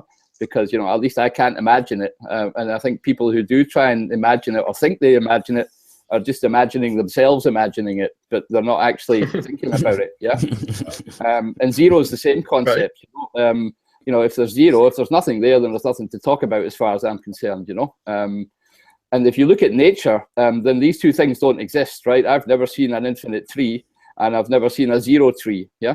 And if you look at leaf patterns, for example, then they all hinge around the one. So, when you look at the logarithmic leaf patterns that are created by nature, then, the concept of zero and the concept of infinity, don't exist, huh? Built around the one. So, but sorry, I just wanted to throw that in because I know it's, and I agree with a lot of what you're saying. I'm not fully there. I don't know enough about Eastern philosophy to be able to form a good opinion. But without the mind and the consciousness, then the body can't function. So it's definitely a priori, no doubt about that. It's just to put a label on it. They made it into matter. They just made that the mind was matter. There was nothing or chemical or whatever. So there was no consciousness there, and that's what I think science has done. It's taken away the fact that we can actually sit down and think, and as Eric says, a bit of contemplation about certain things, maybe contemplate what they're actually telling us, or contemplate everyday life instead of, you don't have to contemplate great things. You know, just contemplate the day you've had. And well, they've went all out trying to play down consciousness. You see it with the kind of, as I said earlier, the New Age atheists, the Four Horsemen. Guys, Rob, you need to turn YouTube down, mate. They went all out trying to play down consciousness. You see it with the kind of, as I said earlier, the New Age atheists, the Four Horsemen. You know, guys like Dan Dennett, just to make that point, you know, I remember him talking to Stuart Hammeroff. I've said this before, and Dan Dennett will say, you know, oh, consciousness is an illusion. It's a higher, you know, it's a coping mechanism for higher brain functions. And, you know, and Stuart Hammeroff stumps him right away, and he goes, you know, well, who's experiencing the illusion? You know, what is it that's experiencing? If your consciousness is an illusion, what is it that's experiencing it? You know, I mean, there's absolutely no way around it for them, you know. But you can see the push, what they've tried. For me, you know, they tried to remove, you know, intelligent design or any kind of thoughts of that matter. You hear people saying they tried to hide God and remove God, but for me, I think, you know, remove the process and you on that avenue of contemplating design and, you know, being a part of something, because obviously it's going to lead, and that's the way I feel, you know, exploration would maybe lead us to discover, you know, great things about who we are and how this came to be. You know? But they have been hell bent on pushing us the opposite, as far as I can see, anyway. You know? I think we should be more intent on exploring ourselves rather than exploring what's about there. And I think we'd come to a, you know, we'd solve things a bit quicker. Yeah. Personally. Yeah. Hi, Rob. You all right? Can you hear me? Yeah. Robbie. Hi, Al. Hi, Eric. Buddy. Hi, Hey, Rob. Hi, Eric. Rob here. Good to see you. Good to see you too. Yeah. Yeah, I just wanted to say that, Christ, about 3 years ago, I just watched one of your videos, and within about 30 seconds, I knew, fuck's sake, I've been lied to, you know, and I knew it was flat then. And and now I'm here, you know. And one of the points I thought was that you mentioned was very good. That, you know, from the, you know, Flat Earth Horizon, the stuff that Dell got organised, looking at water, you know, that I think that's just magic how it's managed to get us all here now, you know. But you started it for me, you know. Yeah, man, Dell's doing an excellent job. I love this channel. I listen to all the shows. Yeah, and I'll get back to you on the music, okay? Cool. I think this oneness is definitely something we should be looking at. Yeah. That's great to see people coming together. It really is good. It's been a long time coming, but it's something that needs to happen, I think, you know. Yeah. So have you got a music thing planned? Have you another music thing happening, Eric? What are you doing, Rob? I've been working on I got a music maker program, and I've been making some different music. I made the music for my Gravity is Just Density video. Yeah. Just put out. I'm doing some other stuff with it. Just kind of having fun in my off time and trying to make it relevant to to what I'm doing here. Yeah, yeah. I've been writing music for about 30 years now, but and I'm just going through a backlog of some of my older songs. And there's one or two that are definitely going to fit what we're all doing now. And they're going to be pretty good. And some of them are going to be using some of your lyrics. Okay, cool. And it's nearly finished. I probably need another couple of days still. But it's worth the wait. We need a Band-Aid for Flat Earth, you know, like the Live-Aid thing. Oh, actually, what will also be quite good is getting, let's say, Beyond the Imaginary Curve band out on the road. You know, and that would be a good living. You can, Ali, you can play guitar too. You can sing. You know, Dell. Oh, well, that's debatable. Dell will be the lead. Dell's going to be the lead guitarist. You know, he's probably the best. He's the best at lead for the lot of us. I am up for that. I'm the lead singer. a live aid, and we can all have. Sing, man. Come on.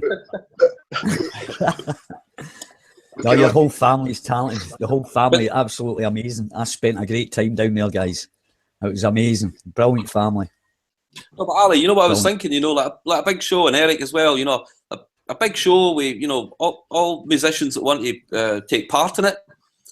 We can have you know, big screens in the background. You know, we can have little talks and presentations in between, and then mix with songs. You know, and basically tour. Coming to a village hall near you soon. You know, I mean, dreams start from small ideas. You know, and can make big differences. 5 guys in a dog. 5 guys in a dog. I can see a cover version of "Feed the World" coming. We'll change the lyrics to, you know, tell the world it's not a globe. You know? Aye, the globe. Yeah. Aye, the globe's a lie. Globe is a lie. There you go. There's one. Okay, anybody that doesn't believe it, anybody that looks at it, this is what gets me. Anybody that actually really looks into this, you know, once you really look into it, you can never go back to believing.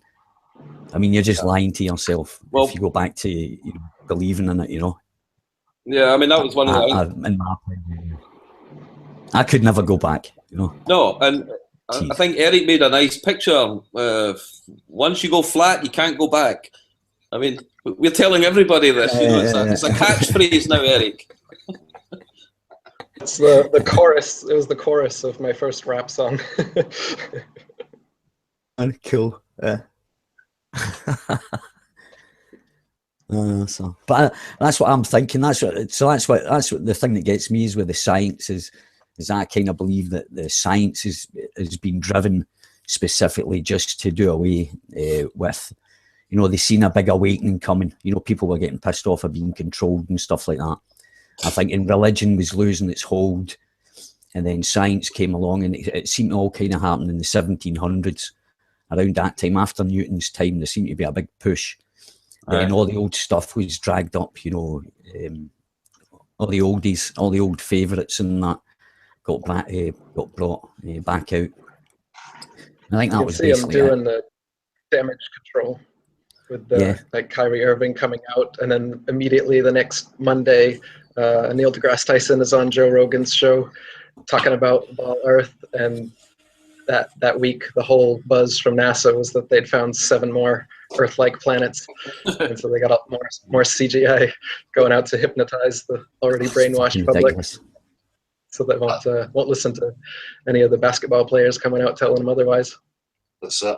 Yeah, what did you think of that, actually, Eric? Do you think that was just you know, this basketball? Do you think it was a genuine come out, or do you think it was, you know, made up? I kind of think they were genuine, because there's several of them, and the way that they went about it seemed like they just wanted to use their platform to bring some attention to it, and they knew they weren't going to try and defend it and get everyone all, you know, throwing debating and all this kind of thing, but they just wanted to challenge people's worldview, and they themselves were talking about how astonished they were at the reaction they were getting from just saying this one thing, and look at how it's the only thing the reporters want to talk about now and all that. And I also noticed that B.O.B., the rapper that made an album, he came out of hiding for, you know, he hasn't done anything about it other than them. And then that same week, after Kyrie Irving and everyone came out about it, B.O.B. goes on a radio show, and you guys can see for yourself, but I think he did a terrible job representing the flat earth to the point that I can barely believe that he was genuinely answering those questions. And the disparagement between his lyrics, which were quite good. He's done a lot of good conspiracy, flat earth, and other topics lyrics. And the way that he behaved in that interview, and the way that he answered or didn't answer questions, was really disappointing, and just totally made me question. What show was that, Eric? Sorry for interrupting there, mate. What show was that? I don't know the show. If you type in B.O.B. flat earth, it should come up, because it's literally the only thing he's done publicly about it other than his album. So I don't know whether it's intentional, whether he, you know, it's been a plant all along, or whether he's been gotten to, and that's why he's turned it turned into a completely inarticulate, you know, representative of the flat earth, even though his album, he's able to be incredibly articulate while rhyming in time. So it's just really that's odd to see that. That's the problem I see. Discrepancy. You know, that's the problem that gets me. You know, and they always, as you were pointing out earlier, Eric, you know, don't let them away with it. When I watch these people and I see the thing, you just wish you were in that position. You know, and you're going, why are these wishy-washy characters sitting in that position? Do you know what I mean? If it was me, I'd be like, no, fuck you. You know, let's get back to the point here and, you know, really hammer them on it. But they just don't seem, you know, whether it's, you know, they've just tipped on it and it's something that they've jumped on board with and never really gave it any other thought. I mean, you've got to remember, these people are sitting with, you know, a huge amount of wealth. You know, they've got so many other distractions that they can be getting on with in their life. That they might not be as committed to it as the likes of myself. You know, I don't know, but you know, I don't lend any credence to any of these characters because they don't represent me. And anytime I hear them speaking, you know, I just get let down with the attitude they have and what they actually say. You know, so aye, I'm the same. Most of them are people that want to get into, right. Sorry. If you want to get into activism, just do your own thing. You know, start putting out good content that you agree with, and don't worry about the whole, you know, shill show or the community or whatever you want to call it. And I think the genuine voices will eventually merge together, and the disingenuous voices will start to fall off by the wayside anyway, as long as everybody just focuses on themselves and on their own way of doing this kind of activism. Yeah, spot on. Focus. Keep focused, man. Always say that to people, you know, never mind anybody else, just set out your own stall, you know, and focus on you and do your thing and never mind what anybody else is doing. You know, and through time, as you say, you know, the truth will surface and those who represent people come together, yeah. Exactly. So Father used to on you go. On you go, mate. Aye, my father used to say, you know, that we should just make our own music and just play it. And if folk don't like it, well, they can fuck off. Yeah. You know, just do it for yourself. Sounds like a wise man, yeah. Wayne's World, you know, I'm showing my depth of film watching here, you know, with Austin Powers. Do Wayne's World. Fucking philosophical deal. There's that line in Wayne's World, if you build it, they will come. That was ripped off from Field of Dreams, actually. If you build it, they will come. I never watched that. That was probably too intellectual for me at the time, so I go with Wayne's World, you know. But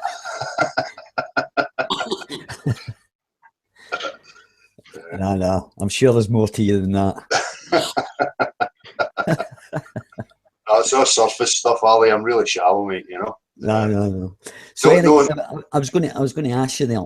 Were you, you know, about the Masons or that Illuminati thing, right? Were you into that before you came across the flat Earth, or did that come afterwards? Is that kind of? Are you asking Del or me? No, I was asking you. Oh yeah, I was definitely into other conspiracies before the flat Earth. 9/11 was pretty much the first awakening one for me. I think it was 2005, 2006, somewhere in there. I started watching documentaries and reading books. I got into Alex Jones and David Icke and Michael Tessarian, all those other guys that were out there spreading the word about this kind of thing at that time. And I just got hooked first on the mystery, and then once I figured out how many of these things were actually legitimate, I was hooked in another way, in the sense that I just couldn't believe how deceived all of humanity had been and how controlled we were. And then the activism kind of started. I started writing books and stuff, just more out of disgust, I guess. I used to scream. Sure, yeah, I screamed into my pillow, and I had a lot of anger from realizing all of these things and feeling powerless to do anything about it. And I found that the outlet to be able to actually get rid of those emotions, because it just feels terrible when you're finding out all this stuff, you know, pedophile rings, and I mean, there's a lot of horrible stuff that goes on, and evil. evil. And I mean, what do you do when you confronted with the amount of evil that actually exists in the world? Well, you can do one of two things. You either cower in fear of it and you become a complete introvert that can't relate to anyone and you don't want to, or you got to get active and you got to actually spread the word, and you got to develop yourself into someone that's a good person on the other side of the spectrum, so that you can actually counteract these evil people. You know, we think of good and evil, there's like a spectrum. Most people, I think, live their life in the middle, where they don't make too many waves, because if you're going to be a really, you know, like Jesus, or there's these examples that people have given us that show that people that really put their necks out there to try to do something good, first of all, you have to fight evil. You can't just, you know, if I just did yoga all day, or I taught yoga and Wing Chun, I mean, would my life be as beneficial, and would I be as good a person, or at least would I be doing as good things with my life if I was just being all spiritual and having my positive yoga vibes and pushing those out to everybody else? I've done a lot less teaching of yoga and Wing Chun and everything else that I used to do, in an effort to do more of this kind of activism, because I find that it's more needed. I feel like I'm making more of an impact doing this than I would in my little spiritual woo-woo positivity vibration yoga bubble with me and my students. So, I mean, I love yoga, don't get me wrong, but there's a lot of people that just, the way that they see yoga and talk about it, like it's a bit over the top.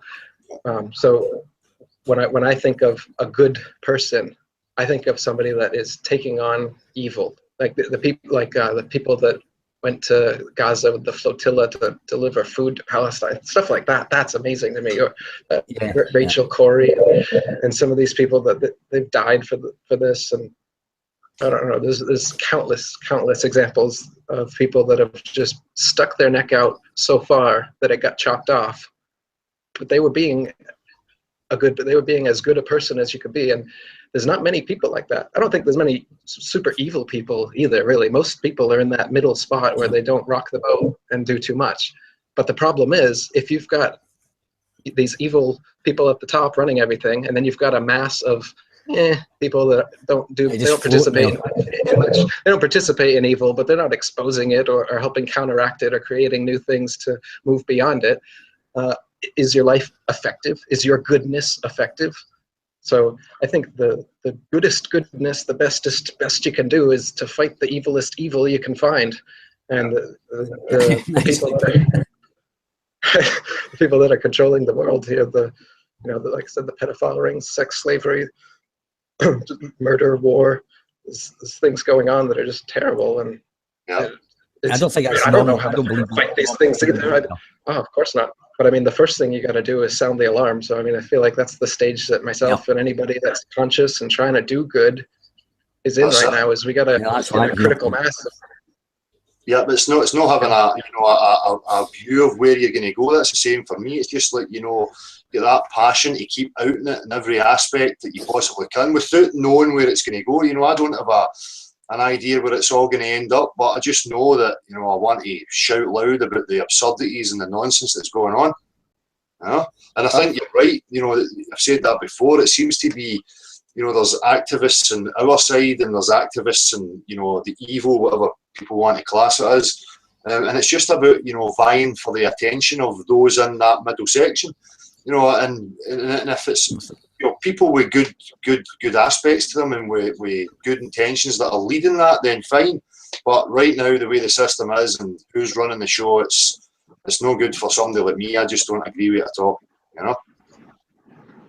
Yeah, and you get paralyzed if you don't actually do something. Like I said, there's only really two things you can do when you find out the truth about this: is either keep it to yourself and become a pariah in your own life, or like we were talking about earlier, Del, us introverts that have figured this out, we got to come out of the introvert closet and try to become extroverted a bit and try and spread the word to these people, like you're saying, in the middle here, that have been distracted and they don't have the time or the energy or whatnot to look into this. So we got to bring it to them any way we can. Exactly. Absolutely. This is the time now. This is where everybody needs to step forward. It's, again, I'm going to appeal to academics or anybody that's listening to this. Step forward, be counted, bear witness to what's going on, and do something about it, because we only have two active powers of causation. We can either do or we can forbear from doing, yeah? And, you know, people need to get their act together, get their heads out their arses and do things. So this is the time. And there's more of us than we think, yeah? You know, it's just a matter, I think, of, you know, getting the people, yeah, losing their timidity. Yeah, once they see it's safe to go in the water, you know, I think people will. That seems to be happening more now, especially in the last, you know, 5-6 months. It really seems to be spreading. Seeing a lot of new channels and new people appearing, which is great. Great to see. Yeah. But foreign language content. The Flat Earth Conspiracy book of mine just hit the bestseller list in Indonesia. Oh yeah, congratulations, mate. Congratulations. Oh, did you hear that? Yeah, I did. Thanks, yeah. That's what I meant to say. Yeah, cool, man. Well done. Kind of like a childhood dream of mine. I've been writing short stories and stuff since I was 5 years old. So I've always wanted to be a writer, and so to be a best-selling author, that's a good feeling. I've always wondered if I'd be able to achieve that. I bet you never thought when you were 5 well, you'd be writing a flat Earth book. Exactly.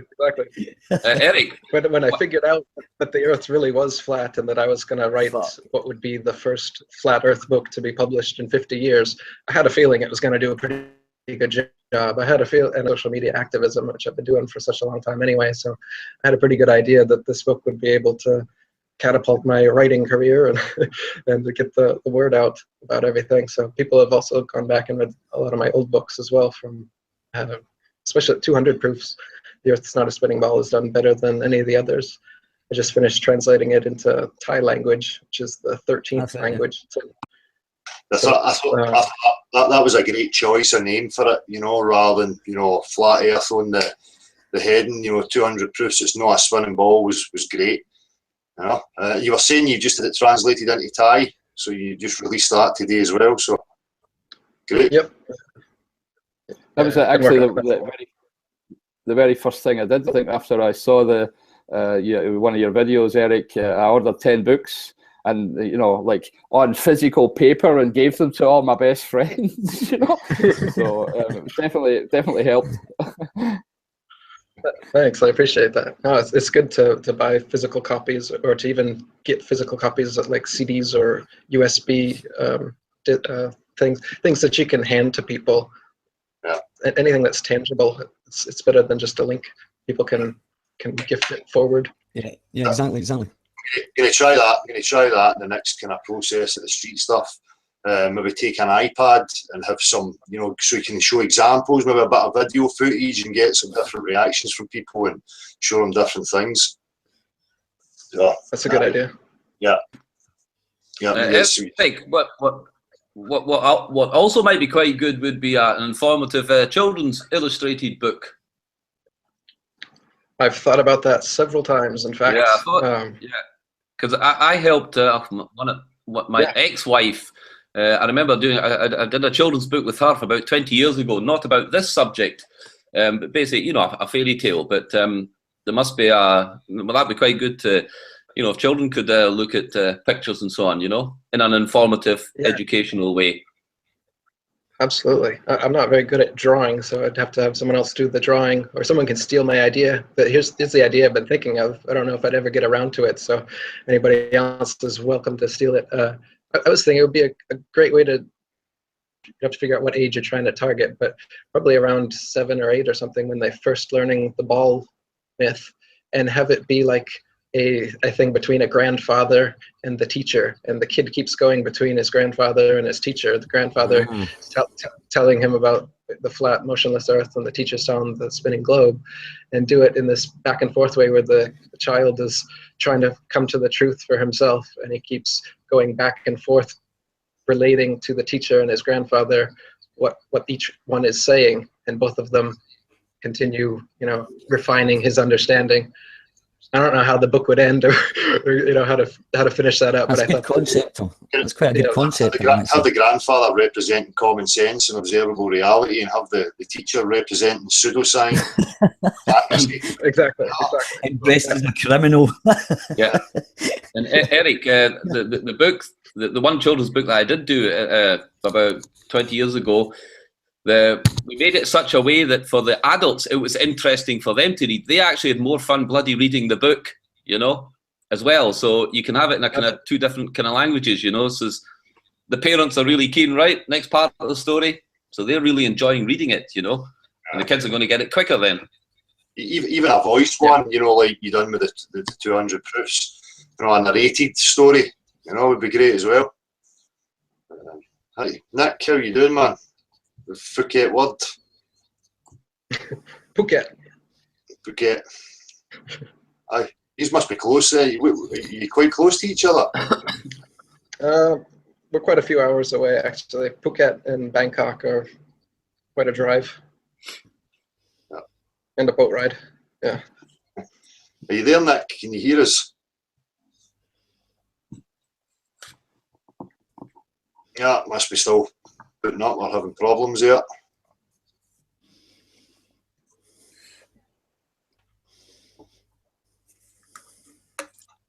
I don't know why, but I always just read it as Phuket, fuck it word. Used to think fuck it world. Fuck it world. I used to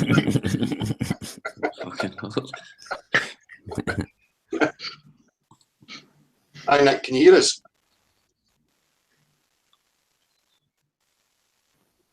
Must be having a technical issue. You'll be able to see.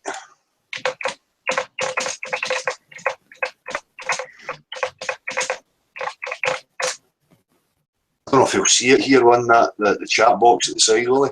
Aye, he will. Yeah.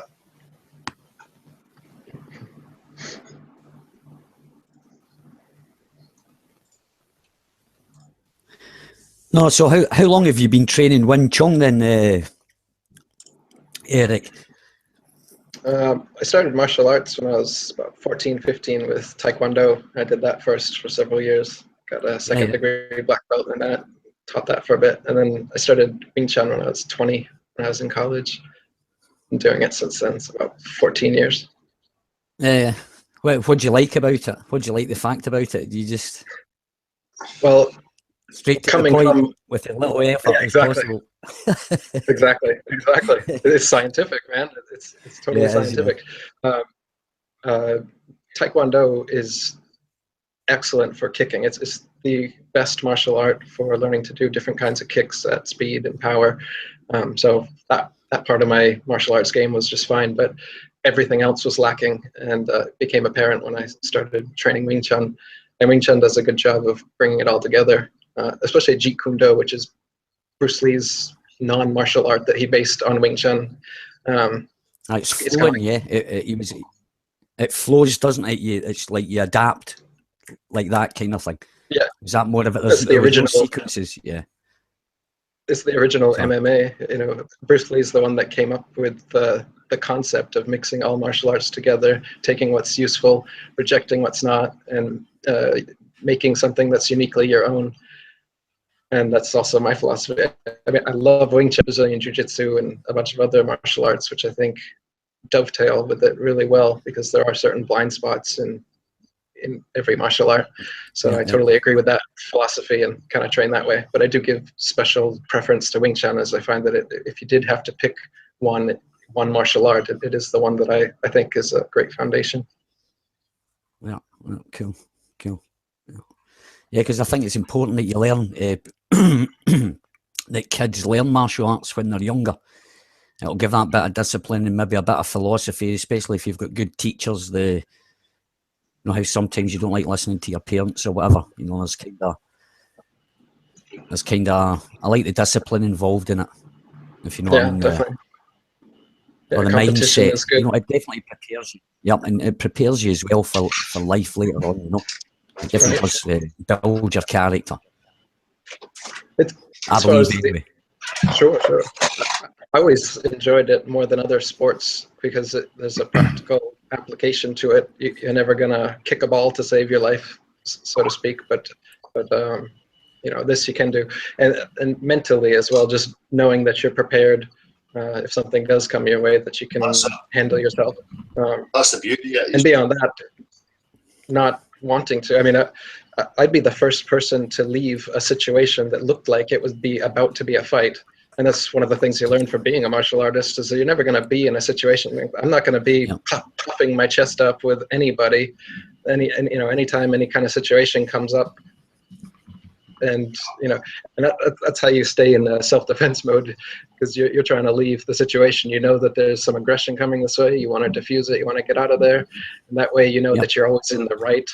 Yeah. Whereas if you start button chests, that's how almost, if you watch YouTube confrontations, I mean, 99% of confrontations can be avoided if you don't drink alcohol and if you don't puff your chest up when another guy does it to you. Exactly. You're that demon drunk. Hey, Right, Nick, you how you there? doing, mate? We hear you. Good to see you again, man. Hi. No, you didn't. Hey, Nick. All right. Hey, Del. Hi, Eric. How you doing? Hi, Nick. Rob here. All right. Good to see Yeah. you. Hi, Rob. And you, man. Yeah. Looks like the satellites are working well for us. Someone told me.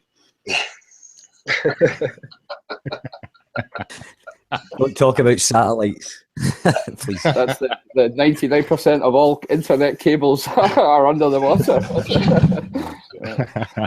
Now, Eric put me straight when I was about halfway through my flat Earth realization. I had a little satellites was my last kind of I was hanging on there, and no, he put me straight on that. So yeah, thank you for that, Eric. Oh, likewise. Thanks for all your videos, Nick. Your channel's excellent. It's one of my favorite flat Earth channels. Oh man, that's very nice to hear. Thank you. It's just like you're saying just now. It's just something that the truth has got to be put out there, and once you know something, just get it out, and the people that reject it, well, they're not ready. The people that are ready will take note, and away you go. So well, same approach as we're saying about the martial arts. You just plant seeds, and if you see someone's about to get aggressive, and then you can just walk away and hope that seed takes root later on. That's it. yeah. And they do. Yeah. Make no doubt about it. They do. Yeah. There's so many people. Even if you've approached them and said something, and they come back to you 6 months later. I had one guy come back to me after speaking to him, 6 months ago, and he said, "I've been thinking about it every day. So the seeds do work, and the truth will out, as they say in Scots. Yeah. Well, that's it. I keep saying that, unless we have that foundation, everything that we partake in and tell ourselves about our lives, what is it really? So when you get to that point where you understand that and you realise it, and that's why for me it's like there's nothing else that matters. This is the most important thing for me. That's it. Yeah. I'm the same, Bill. I don't want to entertain, necessarily any thoughts. I mean, not that I'm an unthoughtful man or that I don't have the same things in my head that everybody else has, but this one has got to be solved first before we can progress further. With our knowledge of whatever it is. At least for me. Yeah. It's the most provable conspiracy. It's the biggest conspiracy, and it's in your face every day because you're walking on this earth. So it definitely doesn't go away. Of course, you're going to think about it every day. Once it's gotten into your mind, it's not going to leave it because the horizon isn't curving, the earth isn't spinning. It's got to stick in your mind that your experience just could be accurate. The things you've been told could be false, and everything you experience just might be true. And isn't it wonderful when you realize that is the case? Yep, direct realism. It's quite absolutely. Quite yep. We're talking about how the negative side of realizing all the evil in the world, but there's also the positive side where you're not one of the deceived people anymore underneath this veil of ignorance, and there's a real empowering thing that comes along with that. So there's that as well. The flat Earth realization isn't a negative thing at all. It's very positive on a personal level as well as you know, on the planetary. How do you say that? Planetary level. Down to earth. Yeah. Yeah, it's like a peace, like a tranquility that comes over you, kind of thing. You know, you take everything in your stride. You just feel, well, things are a lot easier. They always were easy, but I'm just saying it kind of, you change, you experience something anyway.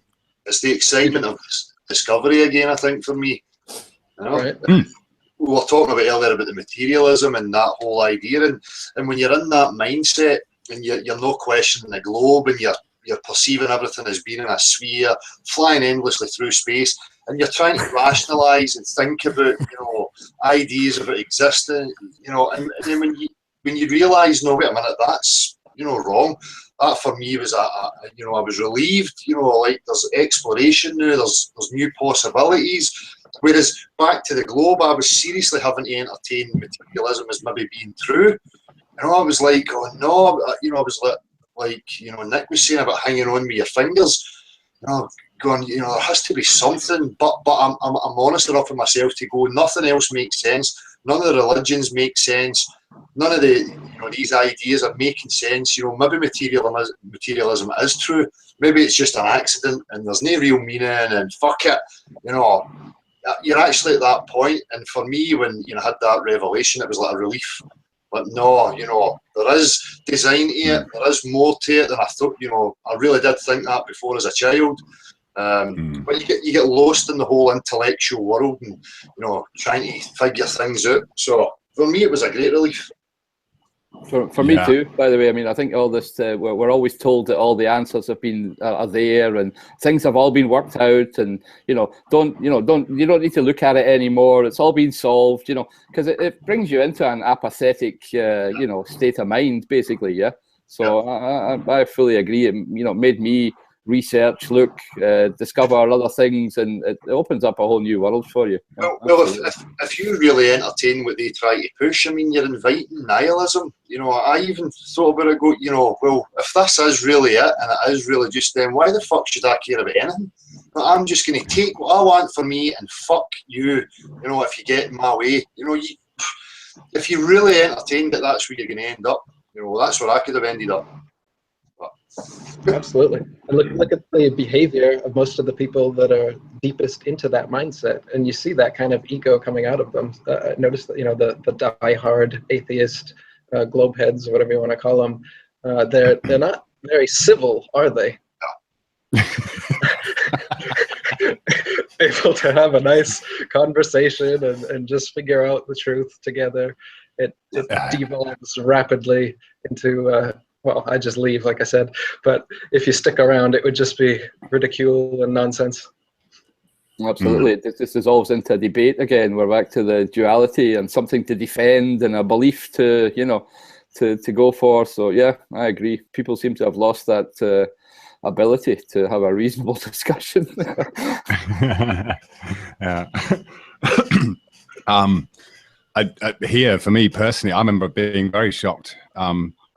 Obviously, after being in Thailand for so many years and not being really connected to the UK, and then being shocked at the reactions that people give you.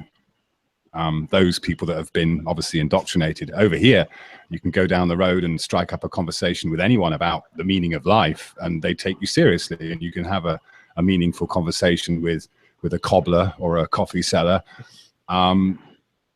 Because something like the shape of the earth is not something that's defined their reality. They're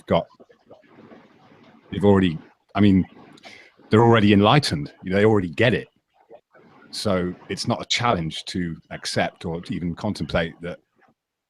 Yeah, they already have the meaning of life is defined for a lot of people that are not Westerners or haven't been indoctrinated with the Western science. It's, you know, the cycle of life. They've got their thing, their karma to do. I'm here. There's a reason. I might not know what that reason is, but I've just got to go through it and accept it. It doesn't mean you take things lying down, but you just deal with whatever comes in your life and accept that it's something that you have to deal with. It's part of the grand plan. The Thai language, ball earth propaganda isn't nearly as evolved as the English language as well. So you find that they haven't even heard about a Foucault's pendulum before, or have never heard that toilets supposedly spin the opposite way in the northern hemisphere and the southern hemisphere, stuff like that. So they actually, I don't think, at least in my experience, the Thais haven't been as thoroughly indoctrinated into this whole web of lies as the Westerners have. So that's another reason that it's a lot easier to get to them, because you don't have to debunk nearly as many lies as you do with your average Westerner to get to the inner child that can start wondering again whether they've been sold a pack of lies. Definitely. Yeah, I'm just wondering who came up with that, with the toilet. Who was the first person to say, no, the toilet spins a different way down the south? And I'm just wondering it's an African scam on the equator. Yeah, but who the fuck even came up? Who the fuck even thought of that? Yeah, a plumber. It's no plumber, I fucking know, man. I tell you. But who the fuck even came up with that? What a useless bit of information. That's no good for fuck all, man. I'm just wondering, who's the first person to come up with that, but there you go. It's the irony of it, the water's spinning a different direction. You go, but what about the behaviour of the actual water? What happens to the water when it actually sits fucking still? And why is it flowing? Is it because it's, doing a gradient? Yeah. But we live in a globe. But my question is, at what point does it lose its physics? At what point does water lose its physics when it starts sticking to a ball? At what point? It has to be planet-sized. Yeah. Oh, right, okay. But what size though? What's the circumference? Planet size. All right, that's good enough for me. Yeah, that's science. Stay with gravity. That's it. At what point, The cure-all. Well, I mean, Give me some of that gravity. To throw in a little bit of maths and physics again, the mathematics is sorry, Ali. Mathematics is just the doctrine of quantity and ratio, right? So when we talk about scale, all we're trying to do in mathematics is measure things to a specific scale, huh? So that's where they can do all that trickery that they're doing. Yeah, that's all that mathematics is really about. Yeah, it's estimations and approximations. It's like that Pythagoras theorem. It's like Pythagoras theorem. That's only an estimation. You can't really work out precisely what the square of the hypotenuse or what that shit is. You can't get the exact length. You never can get the exact length of that line, the diagonal line. You can never get the exact length of that. Yep, it's an irrational number is what they call it. Yep. Yep. So you can never get a finite number, meaning then mathematics is shit. Sorry, Gavin, you just wasted all your fucking life.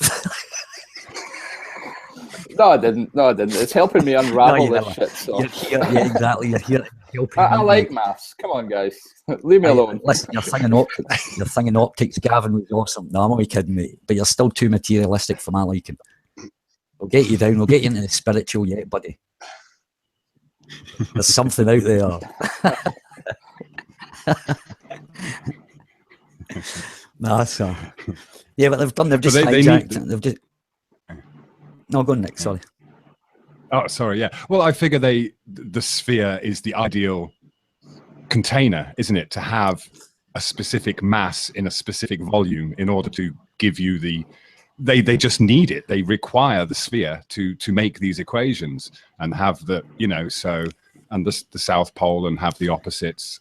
So it came about out of necessity to say that gravity was based on mass, the density in a certain volume, and that's how I see it. And yeah, when they put the center point, the center of gravity is you can see that it's just a purely mathematical thing.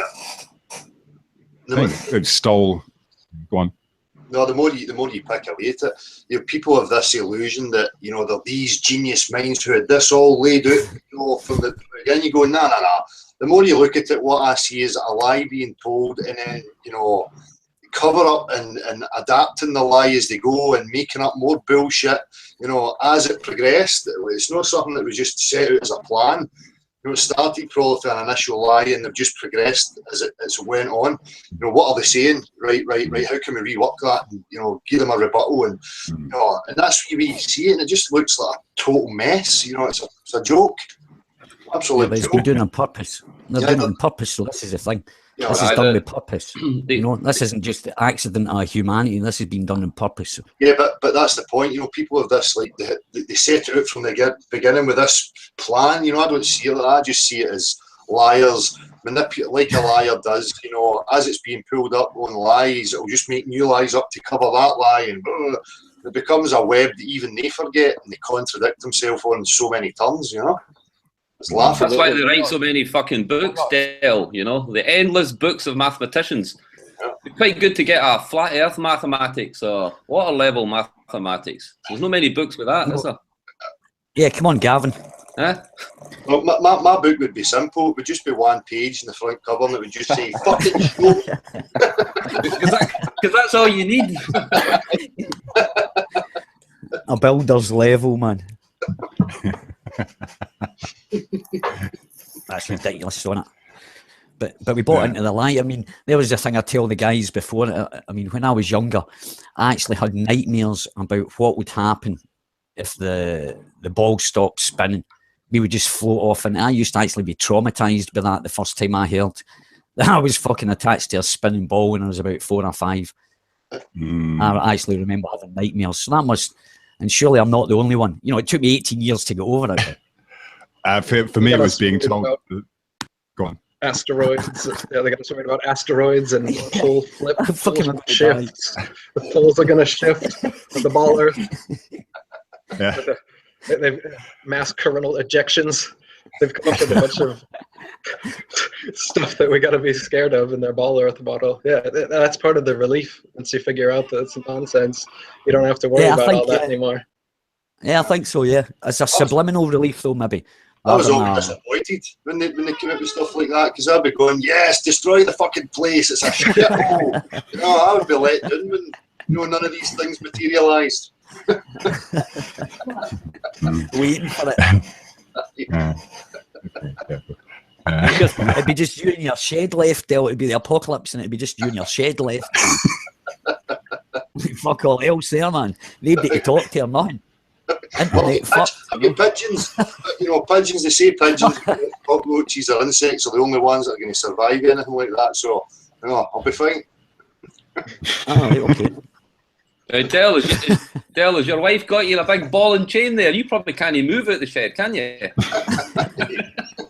You'll never fly away. I'm tagged. I've got a tag.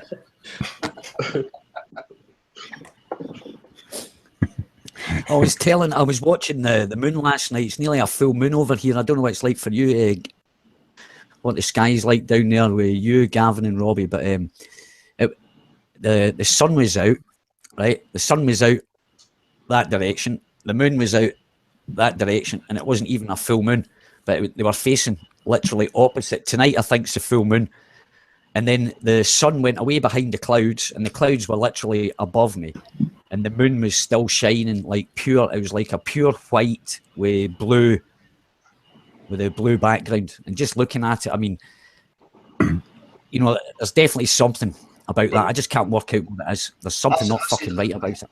I had said it a while ago, and I think I've seen a couple of videos. I'm not sure if you had done something on it, Nick, where I was saying, if the sun has gone here and the moon comes into my sky in a phase, I go to my bed and I get up in the morning and that moon's still in my sky in the same phase, but yet, the sun supposedly, coming all the way around the other side.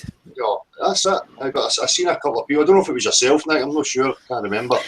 I'm not going to be honest, no. But yeah, I've done a lot of wondering about the moon. I honestly can't work it out. I did notice, actually, just trying a little experiment the other day. Get a plant pot with the hole in the top and the sun streaming through it, and if you just tilt, there's something about the tilting, and again, I think maybe you can confirm this, Eric. In the Thai language, they use the word like a bowl for talking about the moon phases. And yeah, if you just get a plant pot with a hole in the top and the sun streaming through, you can get the entire phases of the moon by just doing a tilt. Tilting Ah, right. Yeah. So The shadow, like talking about the shadow kind of yeah, thing. like you know how you would get that spotlight through the hole in the top of the plant pot, you know, an upside Yeah, down and you plant pot, and then tilt it, you'll you get just the tilt shadow. it, and then that gives you the phases. You know, it gives you the shadow, and of course, that in a way, just doing that, because we can't see any of the moon when it's in the shadow. We you know we never really know if it's actually at all There. visible. Yeah. Yeah. So that kind of made some sense in the fact that you can get that same effect just by tilting that hole, and then the shadow comes across just like it comes across the moon. So I'm just wondering if you take the idea of some kind of firmament, and there is light everywhere, but it's being filtered through holes. It's just an idea. I don't know.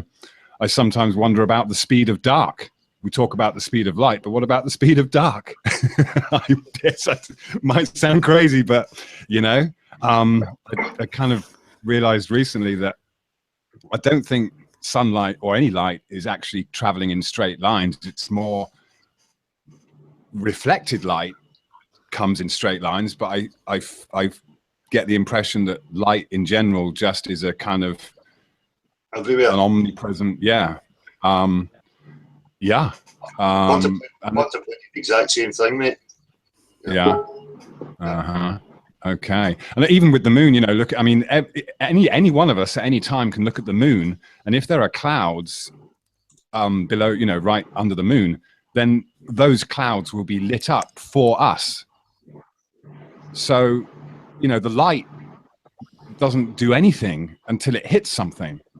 Yeah. So hence we get the crepuscular rays and everything, because nothing's happening with the light until it hits the clouds.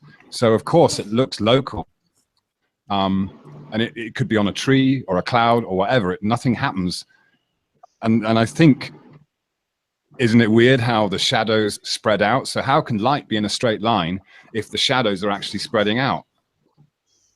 It's the shadow that's doing the thing more than the light is doing the thing, if you see what I mean. Yeah, it's an interesting point. I mean, when you look at Goethe's theory of light as opposed to Newton's theory of light, then there are, you know, large differences. That it's, you know, basically, it's not this, you know, light splits up, or white light splits up into all the different colors, but that it's a mixture of background and foreground, you know, that's happening. So, yeah, I mean, it's an open question for me too. It's one of these things you need to go back and look at, and the things you were told, wave, photon, duality, you know, it just doesn't make sense anymore. So That's so abstract, though. And I think we need to look at these things with fresh eyes. So Yeah. Absolutely, there's no daft questions. Yeah, if you know what I mean. That's the problem. Okay. We're blind and we don't know what these things actually are. The luminaries, you know, that's the problem. But that for me, that was the reason why, you know, I just avoided it and left it. You know, I wasn't getting anything measurable. It wasn't telling me anything new about where I am. You know, for me, I just, you know, obviously people work on it, and you know, I don't begrudge anybody that. But for me, I just, you know, without knowing exactly what these things are, what I'm observing, where they actually are, you know, for me, it was a pointless endeavour.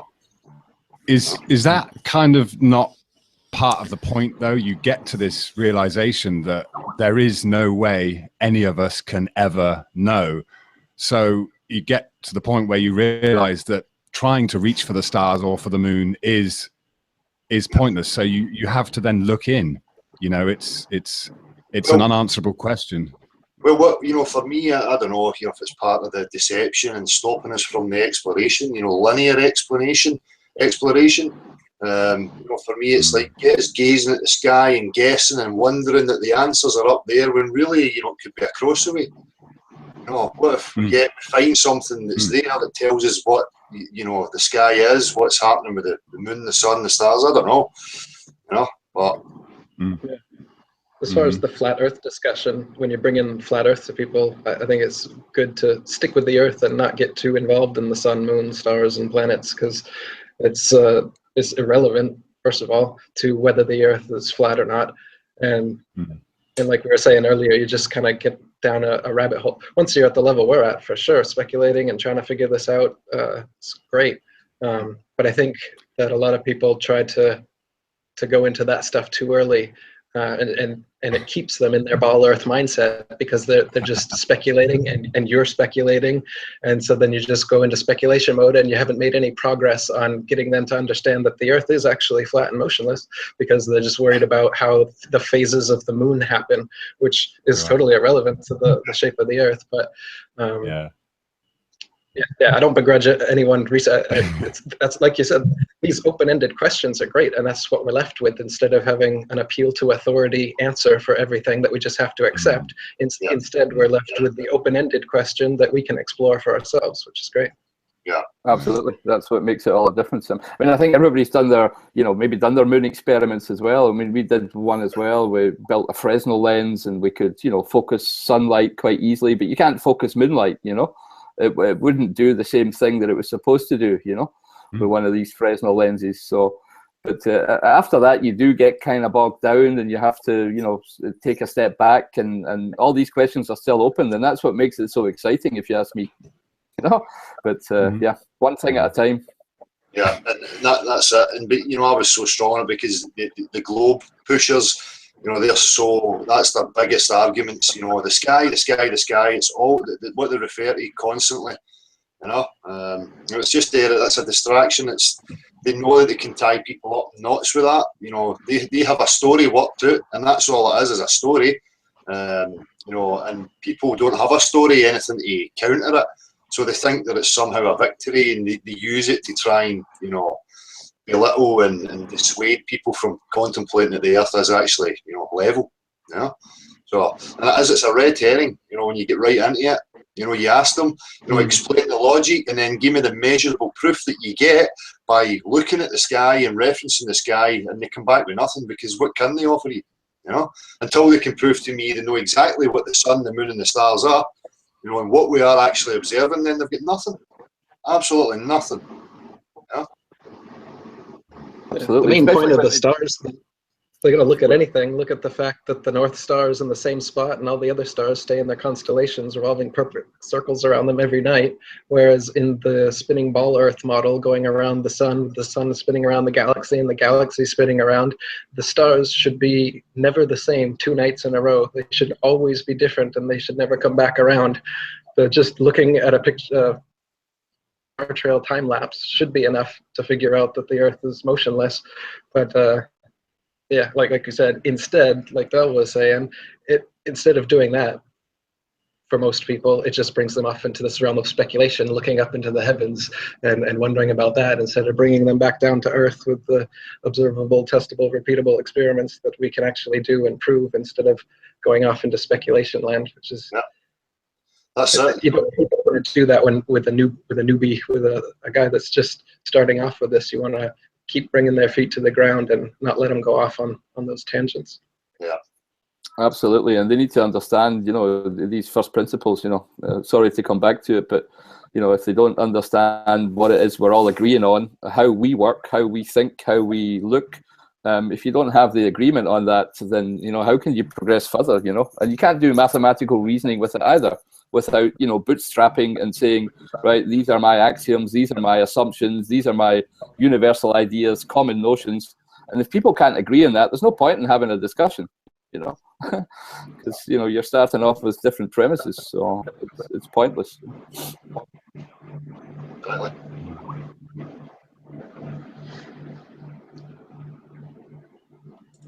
Sorry, can everybody hear that? Is it just me?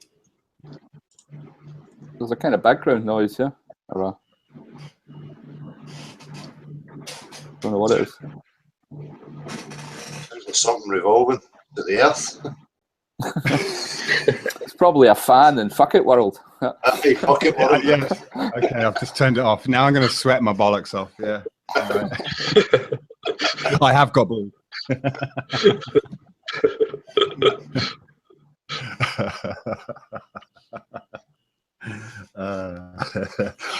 Yeah, someone suggested me that maybe Phuket would be a great place to have a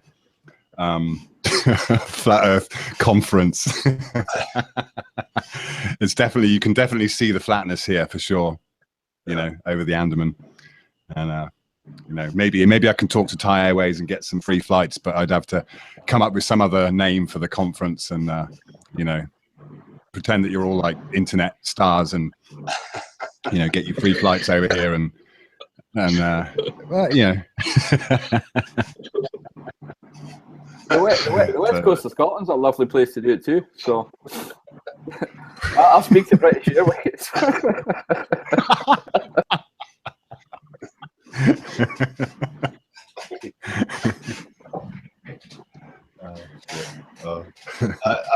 I picked up on that, Nick. I picked up on it.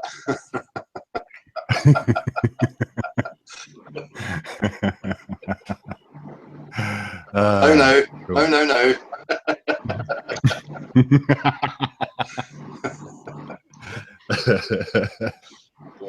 And you know. Go ahead. Gosh, I brought some T-shirts for signing. You know, get some celebrities here myself now. You know.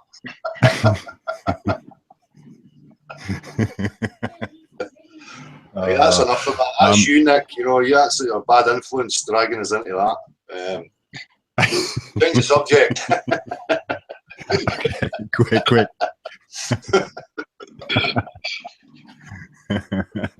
What did I miss? What did I miss? Just yeah. I always miss the good stuff, man. I'm always away, man. For fuck's sake. Hang on a minute, I'll put a bit of light on. No, get-togethers are good for people, you know. You know. Nice when people can get together and meet up and communicate, you know. Yeah. Definitely. No, this is an historical event, I'm sure, man. This will this hangout will go down in history as a step to I'm sure the statues are being moulded as we speak. You fucking wish. Yeah. I hope they make mine's a wee bit tanned. I hope they don't make me too really wally and white. Yeah, like me, man. I hope they get my nose right. You need to take a shave, Del. You know, get that blowtorch out like Desperate Dan and have a shave first. Presentable TV appearance. No, it's good just to get together, though. It's like and talk some without interrupting and swear. Well, no too much swearing, like, you know, but. That's part of the Scottish vernacular, Ali. You can't deny that, you know. Glottal stops and fucking for emphasis is just inborn into Scots. Yeah, we can't get rid of it. Yeah, nothing wrong with that, sir.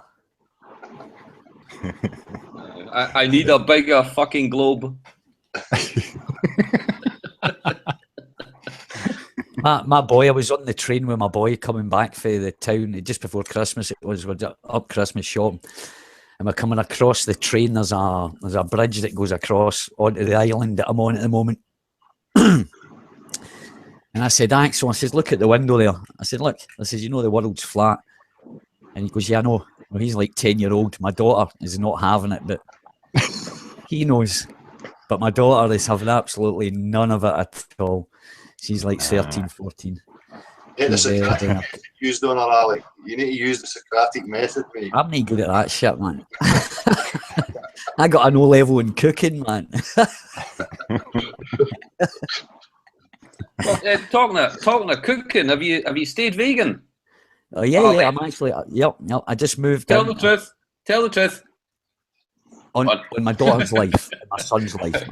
Of course I have. Well done.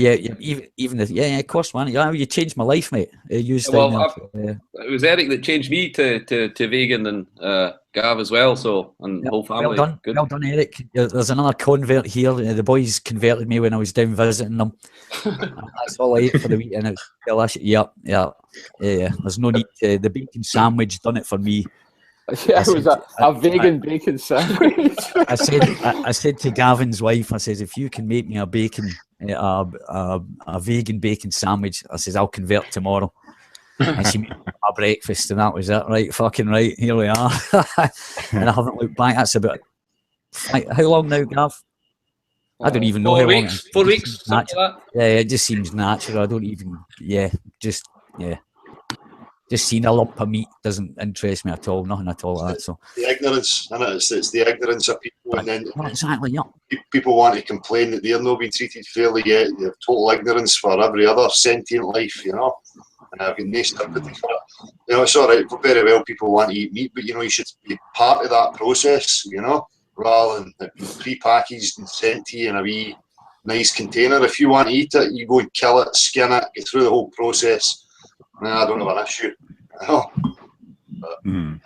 The ignorance and the Yeah, but even that, there's no. I mean, there's no need. I mean, there's no even need for that. Before we even had fire, you know, we are running about eating fruits and vegetables. You know, we weren't eating meat. We're not designed. Our stomachs are not designed. I mean, I've known this for years and years, so it's quite an easy transition for me. I just needed just to meet Gavin and Rob and his family. Yeah. Aye, you know, that's simplifying it, you know, but it did, you know, I'd have probably done it anyway, you know, it was already there, but as I say, and it was just through that final push, you know, and I recommend people try it. It's a bit more expensive, but, you know, you get more energy, you feel better, and yeah, so it's all been positive. One of the comments I get most often when people are debating whether to go vegan or not, they write to me, but bacon. like it's like it's an argument, but it's legitimate. You know, cheese as well. You know, these things they're in so many different foods that we're used to eating, and they do taste really good, and they have like a hormonal component and stuff to them that we're addicted to. So weaning yourself off them isn't that easy actually, and you've got to replace it with nutrient-rich foods as well, and you got to eat enough plant foods. A lot of people find they're hungry or they don't have enough energy when they go vegan or adopt a more plant-based diet, and it's because you got to eat more. You actually got to eat more food to get the same amount of calories, because plant foods don't have the amount of calories that animal foods do. You're gonna have to, you know, set aside maybe twice as long for your dinner and make a big, huge salad, and your eating style has to change. You can't just eat the same miniature portions that you could eat of an animal product. You have to eat a heck of a lot more. Yeah, that's the problem. That's especially with me that I experienced. It's that heavy feeling in your stomach that you miss. You know, and I think that's maybe what a lot of people miss. When you're eating fruit and veg, you don't get that same heaviness in your stomach, so it feels weird. You think you're hungry, but just with the smoothies and eating. That was one of the things I noticed that I liked when I first went vegetarian and vegan, was how light my stomach felt all the time, and remembering having hamburger meals or other things in the past when steak would just sit in your stomach and feel like a rock. You're like, it's not digesting. You don't really feel like doing anything, and that used to be so often. But now that almost never happens unless I eat some really fattening food, a bunch of nuts or avocado or something like that. A bunch of that. Yeah. Well, I recommend this here. I recommend this here, right? It's about that size here. You have this after your dinner. It's just like a yogurt. It's a plant-based yogurt thing. It's so fucking filling, man. Right? This thing here, it's like having a dessert after, and it fills you up. Sorry for advertising there on your channel. Thanks for that product placement, Ali. That's good. I want a cut, Ali. It's in the post, mate. It's in the post.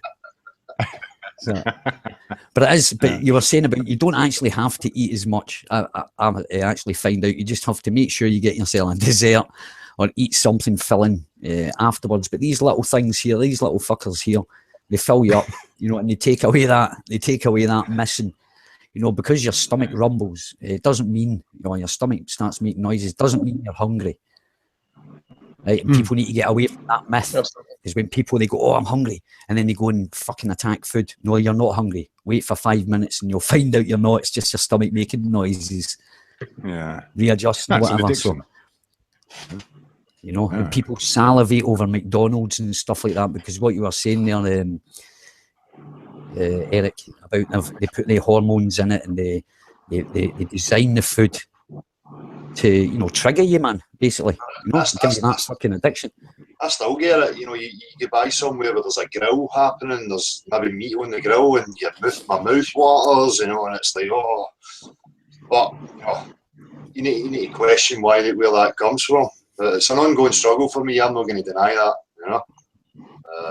Plus, it's a wee bit more expensive unless you grow your own veg and stuff like that. You know, that'll take a wee bit of the cost away. But eating vegan in Denmark, it's a bit more expensive. But you know, it's worth it, man. You know, what price do you put on your health and a longer life to be around to get the truth out or to fucking make a difference or whatever your plan is. You know. Yeah. So it's worth it. I just recommend everybody give it a try and see how it. You know, and analyze how your body is. You know, actually, you know, go inside your body and think how you're reacting to it, and you know how you're feeling. Are you tired after you eat? You know, do a scientific survey on yourself, man. That's everybody's different. Yeah, that's it. So there we are. But and mayonnaise. It's not going to give the answers to where we actually live, but you know, think clearer. You know what I mean? Well, there is that. It is some suffering. I think it's the road in, isn't it? You know, there's some of the most suffering going on in the world right now is the animals. It's 10 billion land animals that are murdered every year just for our food, and you know, many more than that are enslaved. So if you look at it that way, and if you can, you know, the average person eats something like 25,000 animals throughout their existence. So you can imagine a field with 25,000 animals around it, and then beyond that field there's more fields with plant foods, and you get a machine gun and a hoe or something, and it's your choice whether you want a machine gun down 25,000 animals so that you can maintain your existence, or you just walk past the animals, pet them along the way, and you go to the plant foods, and you can totally survive that way and reduce all that suffering. That's it. So it's not just about health, guys. It is about sentient beings and doing stuff to them that you shouldn't be doing, you know.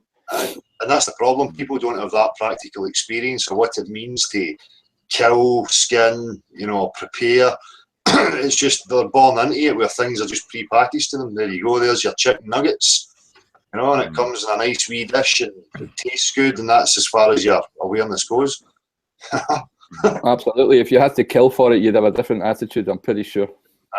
If you skin it and gut it, if you had to raise the animals and you care for them and you look after them, you know, and we know the majority. You know, it's like, you know, as Eric put in the lyrics with Fido, you know, it's all right to kill all these other things, but don't touch Fido or Fluffy, you know. If you had to be. Nick, you probably know how in Buddhism and here in Thailand, the first tenet is not to cause suffering or harm to other living creatures.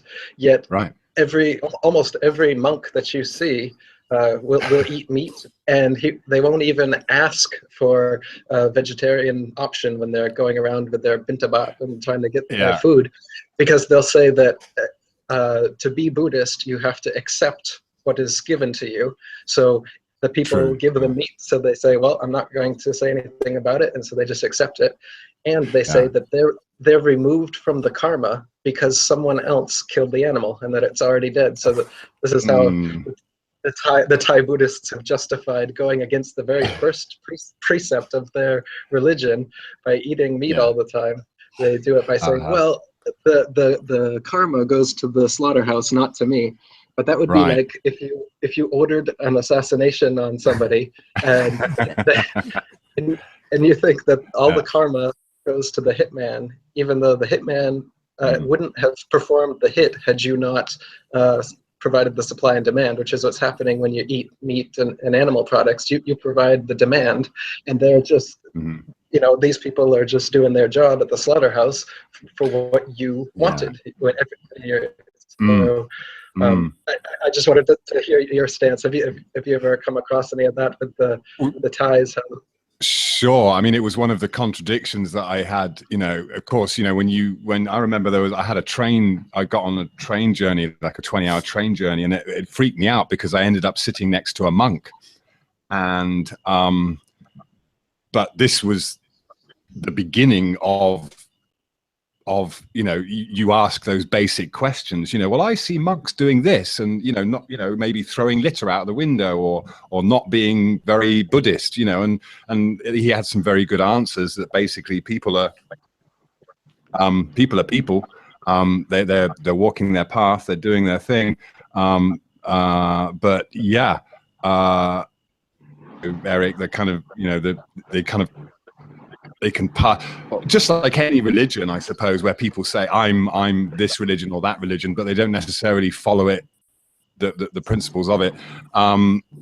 I've seen monks be given meat as an offering, and they will not touch it.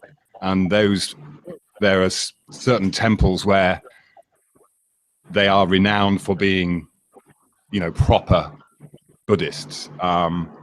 But yeah, in a way, there is that thing that you kind of got to accept it, and you can't complain about it. It's just like that's, what's been handed to you. So how can you just turn it? So yeah, again, that was one of the things. Why doesn't the monk say no, thank you, if he's given meat? Or again, why do the people give the meat if they know that you're not supposed to eat meat? It's a contradiction, absolutely. So yeah. So even in what would be considered a very deeply Buddhist culture, you still have many contradictions. And of course, you have people going to the temple and asking for a lottery number. They go and make a donation, but they're hoping that by doing so will make them rich, and that's completely missing the point. And so yeah, but that's just people, isn't it? We find it very difficult to actually adjust our own. And I think maybe the whole kind of vegetarian or becoming aware of the whole food thing, I think that's probably an inroad for a lot of people for the waking up, realizing it helps, you get cleaner, and you start to realize that there's a big machine of propaganda that is in place. We used to have a campaign. I remember seeing an ad on the way to work in the UK every day: go to work on an egg. So you've got this massive collaboration between, and we kind of led to believe that, through what was the PR guy, the big PR guy, Max Clifford, created, interview. Bernays. Yeah, Bernays. Interviewed right, 5,000 or 500 doctors. The father of PR or whatever, interviewed 500 doctors and basically asked them the question: Would you say that bacon and eggs is a kind of not healthy, but a good breakfast to get going on? And of course they say, well, yeah, and that becomes a kind of the British culture of the Great British Breakfast is something that's been given to them by a PR campaign. It's been repackaged in so many ways over history. The Atkins diet, and now the paleo primal diet. What they are high fat, low carb diets, which puts your body in a state of ketosis, which burns fat, not carbs. Which sounds good, because suddenly you're able to eat a bunch of fat and you lose weight, and people get hooked on these diets. And what happens though is eventually your metabolism slows down to the point that you can't burn the amount of fat that you're eating, and you just start putting on more and more fat. The Dr. Atkins died overweight of heart failure. It's not a sustainable solution, because every cell in our body runs on glucose. Yeah, right.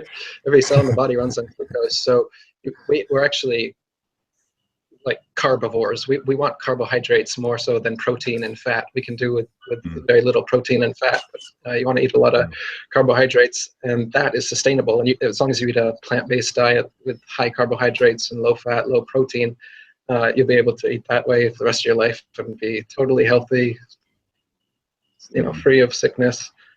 It's the correct way to eat is somewhere along if you've heard of the 80-10-10, raw food would be the best. So fruits and vegetables are the absolute best foods on earth, and the way to eat them is raw. The best way to eat them is raw, because when you cook them, you lose a bunch of the nutrients and you add free radicals and a bunch of bad stuff.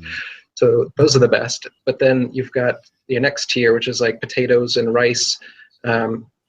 these are, and they're white, they're like earthy colors. These are things you can eat every day, and they're filling, and they're complex carbohydrates. They last longer. A fruit is a simple carbohydrate. It's excellent. It's the best food you can eat is fruit. There's people that live only on fruit. They're fruitarians. They say vegetarian, but there's no such thing as a vegetarian in existence, because you couldn't just eat vegetables. There's not enough calories in them to sustain you, though you could with fruit. And fruit is actually the best thing you could possibly eat. It's the most healing food on the planet. But then, like I said, you got your potatoes and your rice and stuff. That's like a staple that you can eat to stay full, or oatmeal or oats and these kind of things. They fill you up and they keep you full, and you can eat those for the rest of your lifetime and be good. Then you got your third tier carbs, which is like your breads and your pastas, and those things have been processed, and they're still better than fats, but not as good a staple as, say, rice or, of course, fruit, the best food on earth.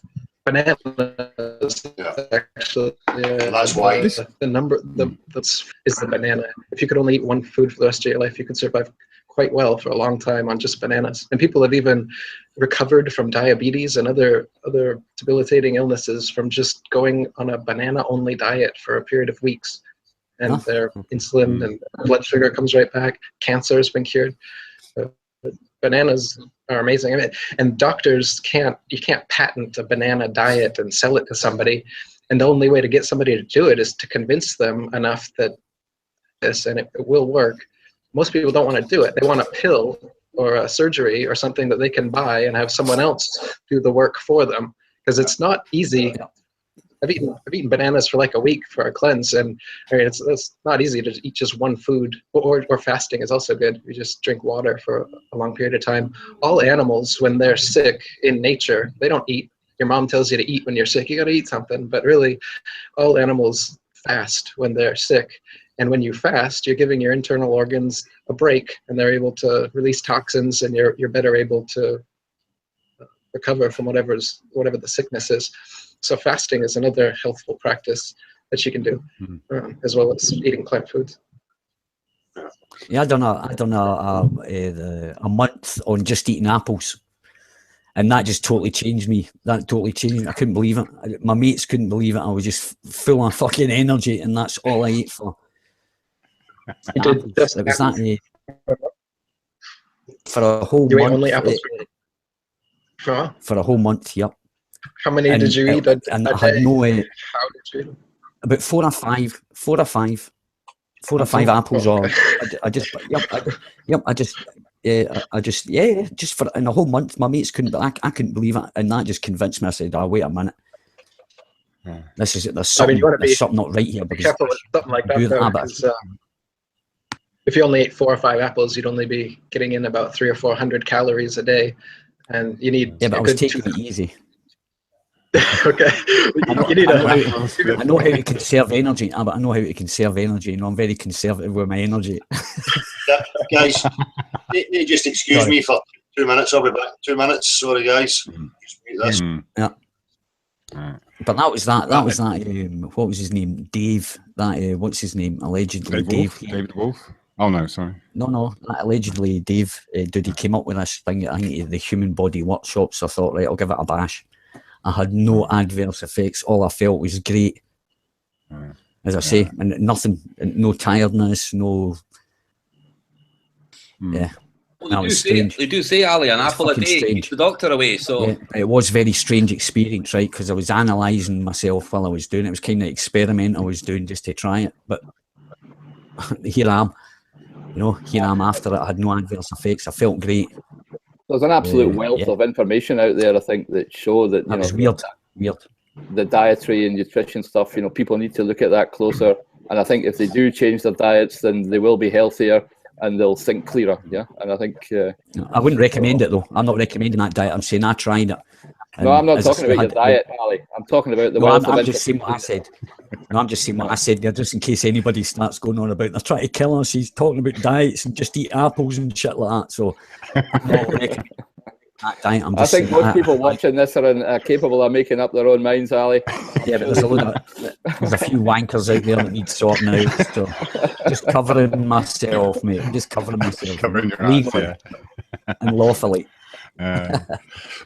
But hey, it does come back down to the whole Earth thing, isn't it? You know, in a way, you know, Mother Earth is calling us back. You know, there we are looking at the stars and all this stuff, but really, we just got to come down to Earth and just see and experience, you know, these earthbound things and get back in touch with being on this Earth. I mean, you know, they talk about us. I mean, where the hell did water come from anyway? You know, you know, Neil deGrasse Tyson will tell us it came from comets. You know, kind of. Just where did you get that idea from? Yeah. Yeah, but it's flat. That's the most important. Or it finds its level, shall we say? So. So what's the plans? Does anybody have any activism happening? Is it, you know, Eric, Nick, have you any interviews coming up? Any future plans? Yeah, got a couple interviews lined up. I've been working on that Thai translation. I just finished that today. You can use that one, Nick. I finished a 200 proof Thai translation PDF and video Brilliant. book. Yeah, I can use that with any Thai people. Yeah. Yeah, I've been working slowly on a sixth book. Yeah, I'll keep doing videos as ideas come. Where can we get a hold of your earlier books? Where can we get a hold of your earlier books? Or have you released some of your other books or what? Lulu.com is where they're all on. LULU.com. All right, okay. Just to get I like reading anyway, so I like to, you know, I really do like reading. So, right, that's cool. And what would I type in? Let's see, it's lulu.com/spotlight/Eric Dubay is all right, cool. Right, cool. I think that's, by the way, Eric, really good, these translations, you know. I mean, irrespective of the content that's in there, the more languages that it can be out there, then the more people can get involved in this. So kudos to all the guys, I think, on the IFRS who have, you know, translated it into all these different languages. I know one guy was extremely active, and yeah, good on them. Absolutely. Yeah, big thanks to all the translators. Yeah, it's shout out important to them, to get it out there to all the different countries and different languages, so it becomes an international effort and not just English language thing. Yep. And Thai is not an easy language either, is it? No, it's not. Probably wasn't one of the easiest translations that was made. Definitely not. Technical language too. It's not the kind of colloquial Thai that I'm used to translating and speaking every day. It's a lot of technical words I had to look up. Yeah, there's many levels of language. I mean, in Thai, yeah.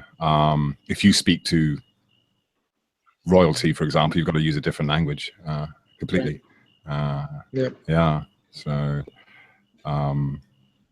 getting back to language, Nick. Just sorry, I'm butting in here, but when you start to look at various things that people have written over the time, and you analyze closer the language that they use to you know, convey the ideas and the concepts, and you see how the language is used to manipulate how we think. And a very good example of that is, and this is just something I want to call out to everybody to have a look at, Bernhard Riemann, which is Riemannian geometry, the protege of Gauss, Mr. Curvature. If you download Bernhard Riemann's on the hypothesis that lies at the basis of geometry, and there's no formulas in it, there's no equations in it, people. So it's not something you need to shy away from. But if you actually look at what the guy's writing and the words he's using, then you'll see how the abuse of language and how things have been, you know, like, you know, mind viruses, what we talk about, have been used, you know. So everybody should have a read at that paper. If you're a flat earther or you don't believe in the globe, then look at that paper and just look at it with a different outlook, if you know what I mean, and study closely the words that are being used, and you'll find that a lot of it unravels very, very quickly, you know. Have a dictionary handy as well. Especially for those people who think maths is a proof of something, I urge them to look at that paper. Sorry, I just wanted to make that point about language in general. Yeah, that's it. But make sure you've got a dictionary as well just as a reference, so any words you get stuck on. But it's always a good thing. It's always a good thing. Whether it be another language or whatever you learn, it's always good to have a dictionary. Oh. All right, John. Even for English, yeah. Oh, John, you're here. How are you doing, man? Hi guys, great to be here. Okay, yeah. All Hi, right. good morning. Apologies to everybody on the panel. Don't take it personally, but I fell asleep. Okay. Working shifts, I'm afraid. Hi Eric, great to meet you. Hey, John. Good to see you. Or hear you. I was listening to the beginning of the show, and just to reiterate what everybody else has probably said, that thanks very much for inspiring me in the early days and getting into this subject. And I actually came across you through Wing Chun videos rather than Flat Earth, actually. And Cool. I seen you were also into that, so I thought, wow, that's great. So you train Wing Chun, do you, John? Well, yeah, years ago, yes, long time ago. I try to keep my hand in a little bit, but I think Ali's done it as well. So Yeah, a little bit, yeah. yeah. My ears picked up when I must have woken when I heard you talking about the banana diet. Yeah. I think I was into raw foods for a while, and I was doing the banana diet for about a month. Have you heard of Duran Rider? Yeah, yeah. absolutely. He inspired me into that sort of diet. So yeah, that was great. How was your? Yeah, how did that go for you? Fantastic, yeah. It was great for keeping the weight down. Fantastic for energy. I had just an abundance of energy. I've never felt lighter. I've never felt faster movement. So it was great for keeping the weight down. And it's just Do you still eat bananas, or do you not want to touch another one for the rest of your life? no. And in case for anybody listening, no, never put me off bananas at all. But when you chop up bananas and you put them in the freezer for a few hours and then put them into a food processor with just a touch of water, then you have instant ice cream. I've given this to many people and asked them what to think of it. So, oh, that's beautiful ice cream. And then I said, do you know it's just bananas and nothing else? And they can't believe it until they actually see me making it. And my friends have given it to their children, and the children don't even know it's bananas. They think it's ice cream. So it's a fantastic, healthy ice cream for kids to be introduced to fruit. But it's beautiful, absolutely beautiful. We do the same thing with strawberries and mangoes. Yes, yeah. I think if you put a strawberry in it, so it becomes strawberry ice cream, you know. So it's So it's amazing to see you advocating the vegan diet and your martial arts and flat earth. So yeah, I'm with you all the way on all your interests, really. So it's great to see you on the show. So thanks very much for coming. Appreciate it. Just very briefly, I gotta check out. Thanks a lot. It's been wonderful to be part of this very great conversation. So great to talk to you almost face to face, Eric, and everyone else. Likewise. Ali. Likewise. Okay. Yeah. So yeah. Yeah, let's do it again, Nick. See you, man. Yeah. Thanks for coming. the curve. Okay. Thanks a lot. Good night. Yeah, it'll be Okay. good. Yes. Put you on the curve. Cheers for now. All right. Cheers, Nick. Take it easy, mate. No, so how's your interviews been going then, John? I heard you've been doing a couple. Have you got anything in the horizon? Yes, I've got one or two actually. Yes, but Right. I think we agreed, like Dale and myself agreed, not to put out too many at the same time. Yeah. So you've been a busy wee chap. Space out your uploads. Sorry, what was that? It's good to space your uploads, put a few days or at least a day in between instead of doing. Some people will do a mass upload of a bunch of videos all at once, and it's just not a very effective way to get your content out there. So yeah, you're just doing what Dale was saying last week. Yeah, and I think you can see there's a few of us on the show with different different strings to our bows. So yeah, I think it's good to space all that out. And think there's a lot of creativity there, which is great. And I love being around these guys that are on the show because there's so much individual creativity. So yeah, great. We'll need to get some new things happening, as I was saying earlier, you know, try some different aspects. But again, you know, it would be great to take it up a notch and, you know, get some sort of academic who, you know, has a real go at trying to defend their globe, or, you know, will come for real discussion. For me, that's really where it needs to go. You know, I hope that it would inspire enough people to go out and, you know, and maybe do other street interviews and stuff and spread the word that way. But it'd be great to get it to the next level and get some, you know, academics. Not that I've got any, you know, greater respect for them to the common man, but just so that we can hit that part of it, you know. Absolutely, Dale. You know, Yeah, I really do think that's an important aspect. That, you know, getting these people that are still entrenched in their daily life and are not thinking about it, who are educating or teaching. They need to really come to the table now. And you know, you told me once, you know, Gavin, you know, tell us about your academic qualifications, you know, so that people are not scared, you know. And to be honest, I don't like doing it, and I'll say it again because, you know, I think the credentials that we all have are those of common sense and the common man, and we're all equal in that respect.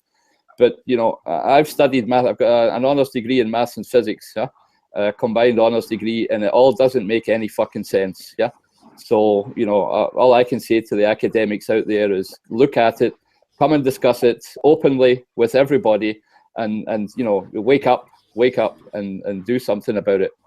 And it's not just a bunch of, you know, deluded beach bums or idiots in sheds or, you know, or whatever they want to kind of, you know, project onto it, yeah. Yeah, you know what I mean, man, you know what I mean. But, you know, I've got a room now. it's just about time that you know, that they took this whole thing seriously, because it's not going to go away, and people aren't going to, you know, stop doing this. So, you know, they might as well face up to it quicker than later. Sorry, that was just my wee rant. Nice one, Gav. I'm behind you all the way, mate. It's good to get that out there to people, you know, because we spoke about that before. That has a sway with people, you know, if they think, you know, somebody has qualifications or a degree, whatever it might be, then it seems to have more sway with them. And we need to, you know, target every aspect of society. And that's why it's good to have so many different, you know, type of personality, with different angle. But, you know, it's great. You know, for me, I'd love to get the academic side. Somebody genuine who, you know, is a qualified lecturer or, you know, physicist, whatever they want to claim.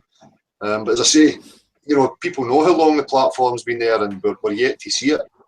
So, and Dale, you know, there's all the universities. I mean, they've all got websites. All these professors have all got email addresses. I mean, don't know what you could do there, you know. Yeah, that's it. Yeah, I've written to quite a lot of them. Yeah, you know, I've sent emails to professors of mathematics. I haven't had one response. Yeah, and I haven't put flat Earth in the subject heading of the emails or anything like that. But you know, obviously, you have to you know, say something in there to get them interested. But not one up until now. Yeah, but I think you should stop calling them fuckers. You should stop calling them fuckers, maybe. Well, I can call you a fucker as well, Ali. It's nothing against them, you know. You know what I mean? Stop put that in your letters. You might get on a wee bit better. I didn't, man. I'm only kidding, man. Well, that's a great idea, but I don't know how you get. But it's, you know, what about going for second graders, or, you know, just any you know, universities? Just, I don't know. We could start sending letters. Something like filming a hand, you know, handing it over to, you know, whoever you'd like to target. But you know, film handing them over the note, the letter, whatever it might be. You know, harassing people for a response. I don't mean harassing them in a, you know, where you're being a pest, but, you know, just taking action in order to try and get a reaction from them in any way we can. You know. Yeah. I think it'll kick off in the summer. I think once the weather gets a bit better, Dale, I think a lot more people are going to, you know, they're going to finally make a move and go out and start doing that, getting a wee bit more active, I think. Yeah. I just, you know, I think so, but it's just the weather now. It's a bad time of year, even in Europe and stuff like that. So, but I believe that anyway. So, I will be. I'll be hitting some Danes. I'm right next to the water, so. Yeah. Yeah, that's it. You know, once the spring kicks in and the weather gets better, got some ideas, and you're going to try different aspects in the street.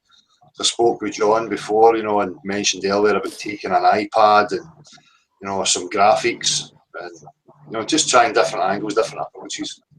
But, you know, for me, it's like, you know, I would like to move up the next level. And I don't mean the trolls from YouTube with the same old regurgitated crap, you know. I mean real people that are up for real discussion, you know. So. Absolutely. They need to come out the woodwork now, right? Yeah. Trust themselves and come out and discuss it, yeah. So. Yeah, because we haven't killed anybody yet, you know. Everybody's went away undamaged when they've come on to visit the show, so there's nothing to fear there, is there?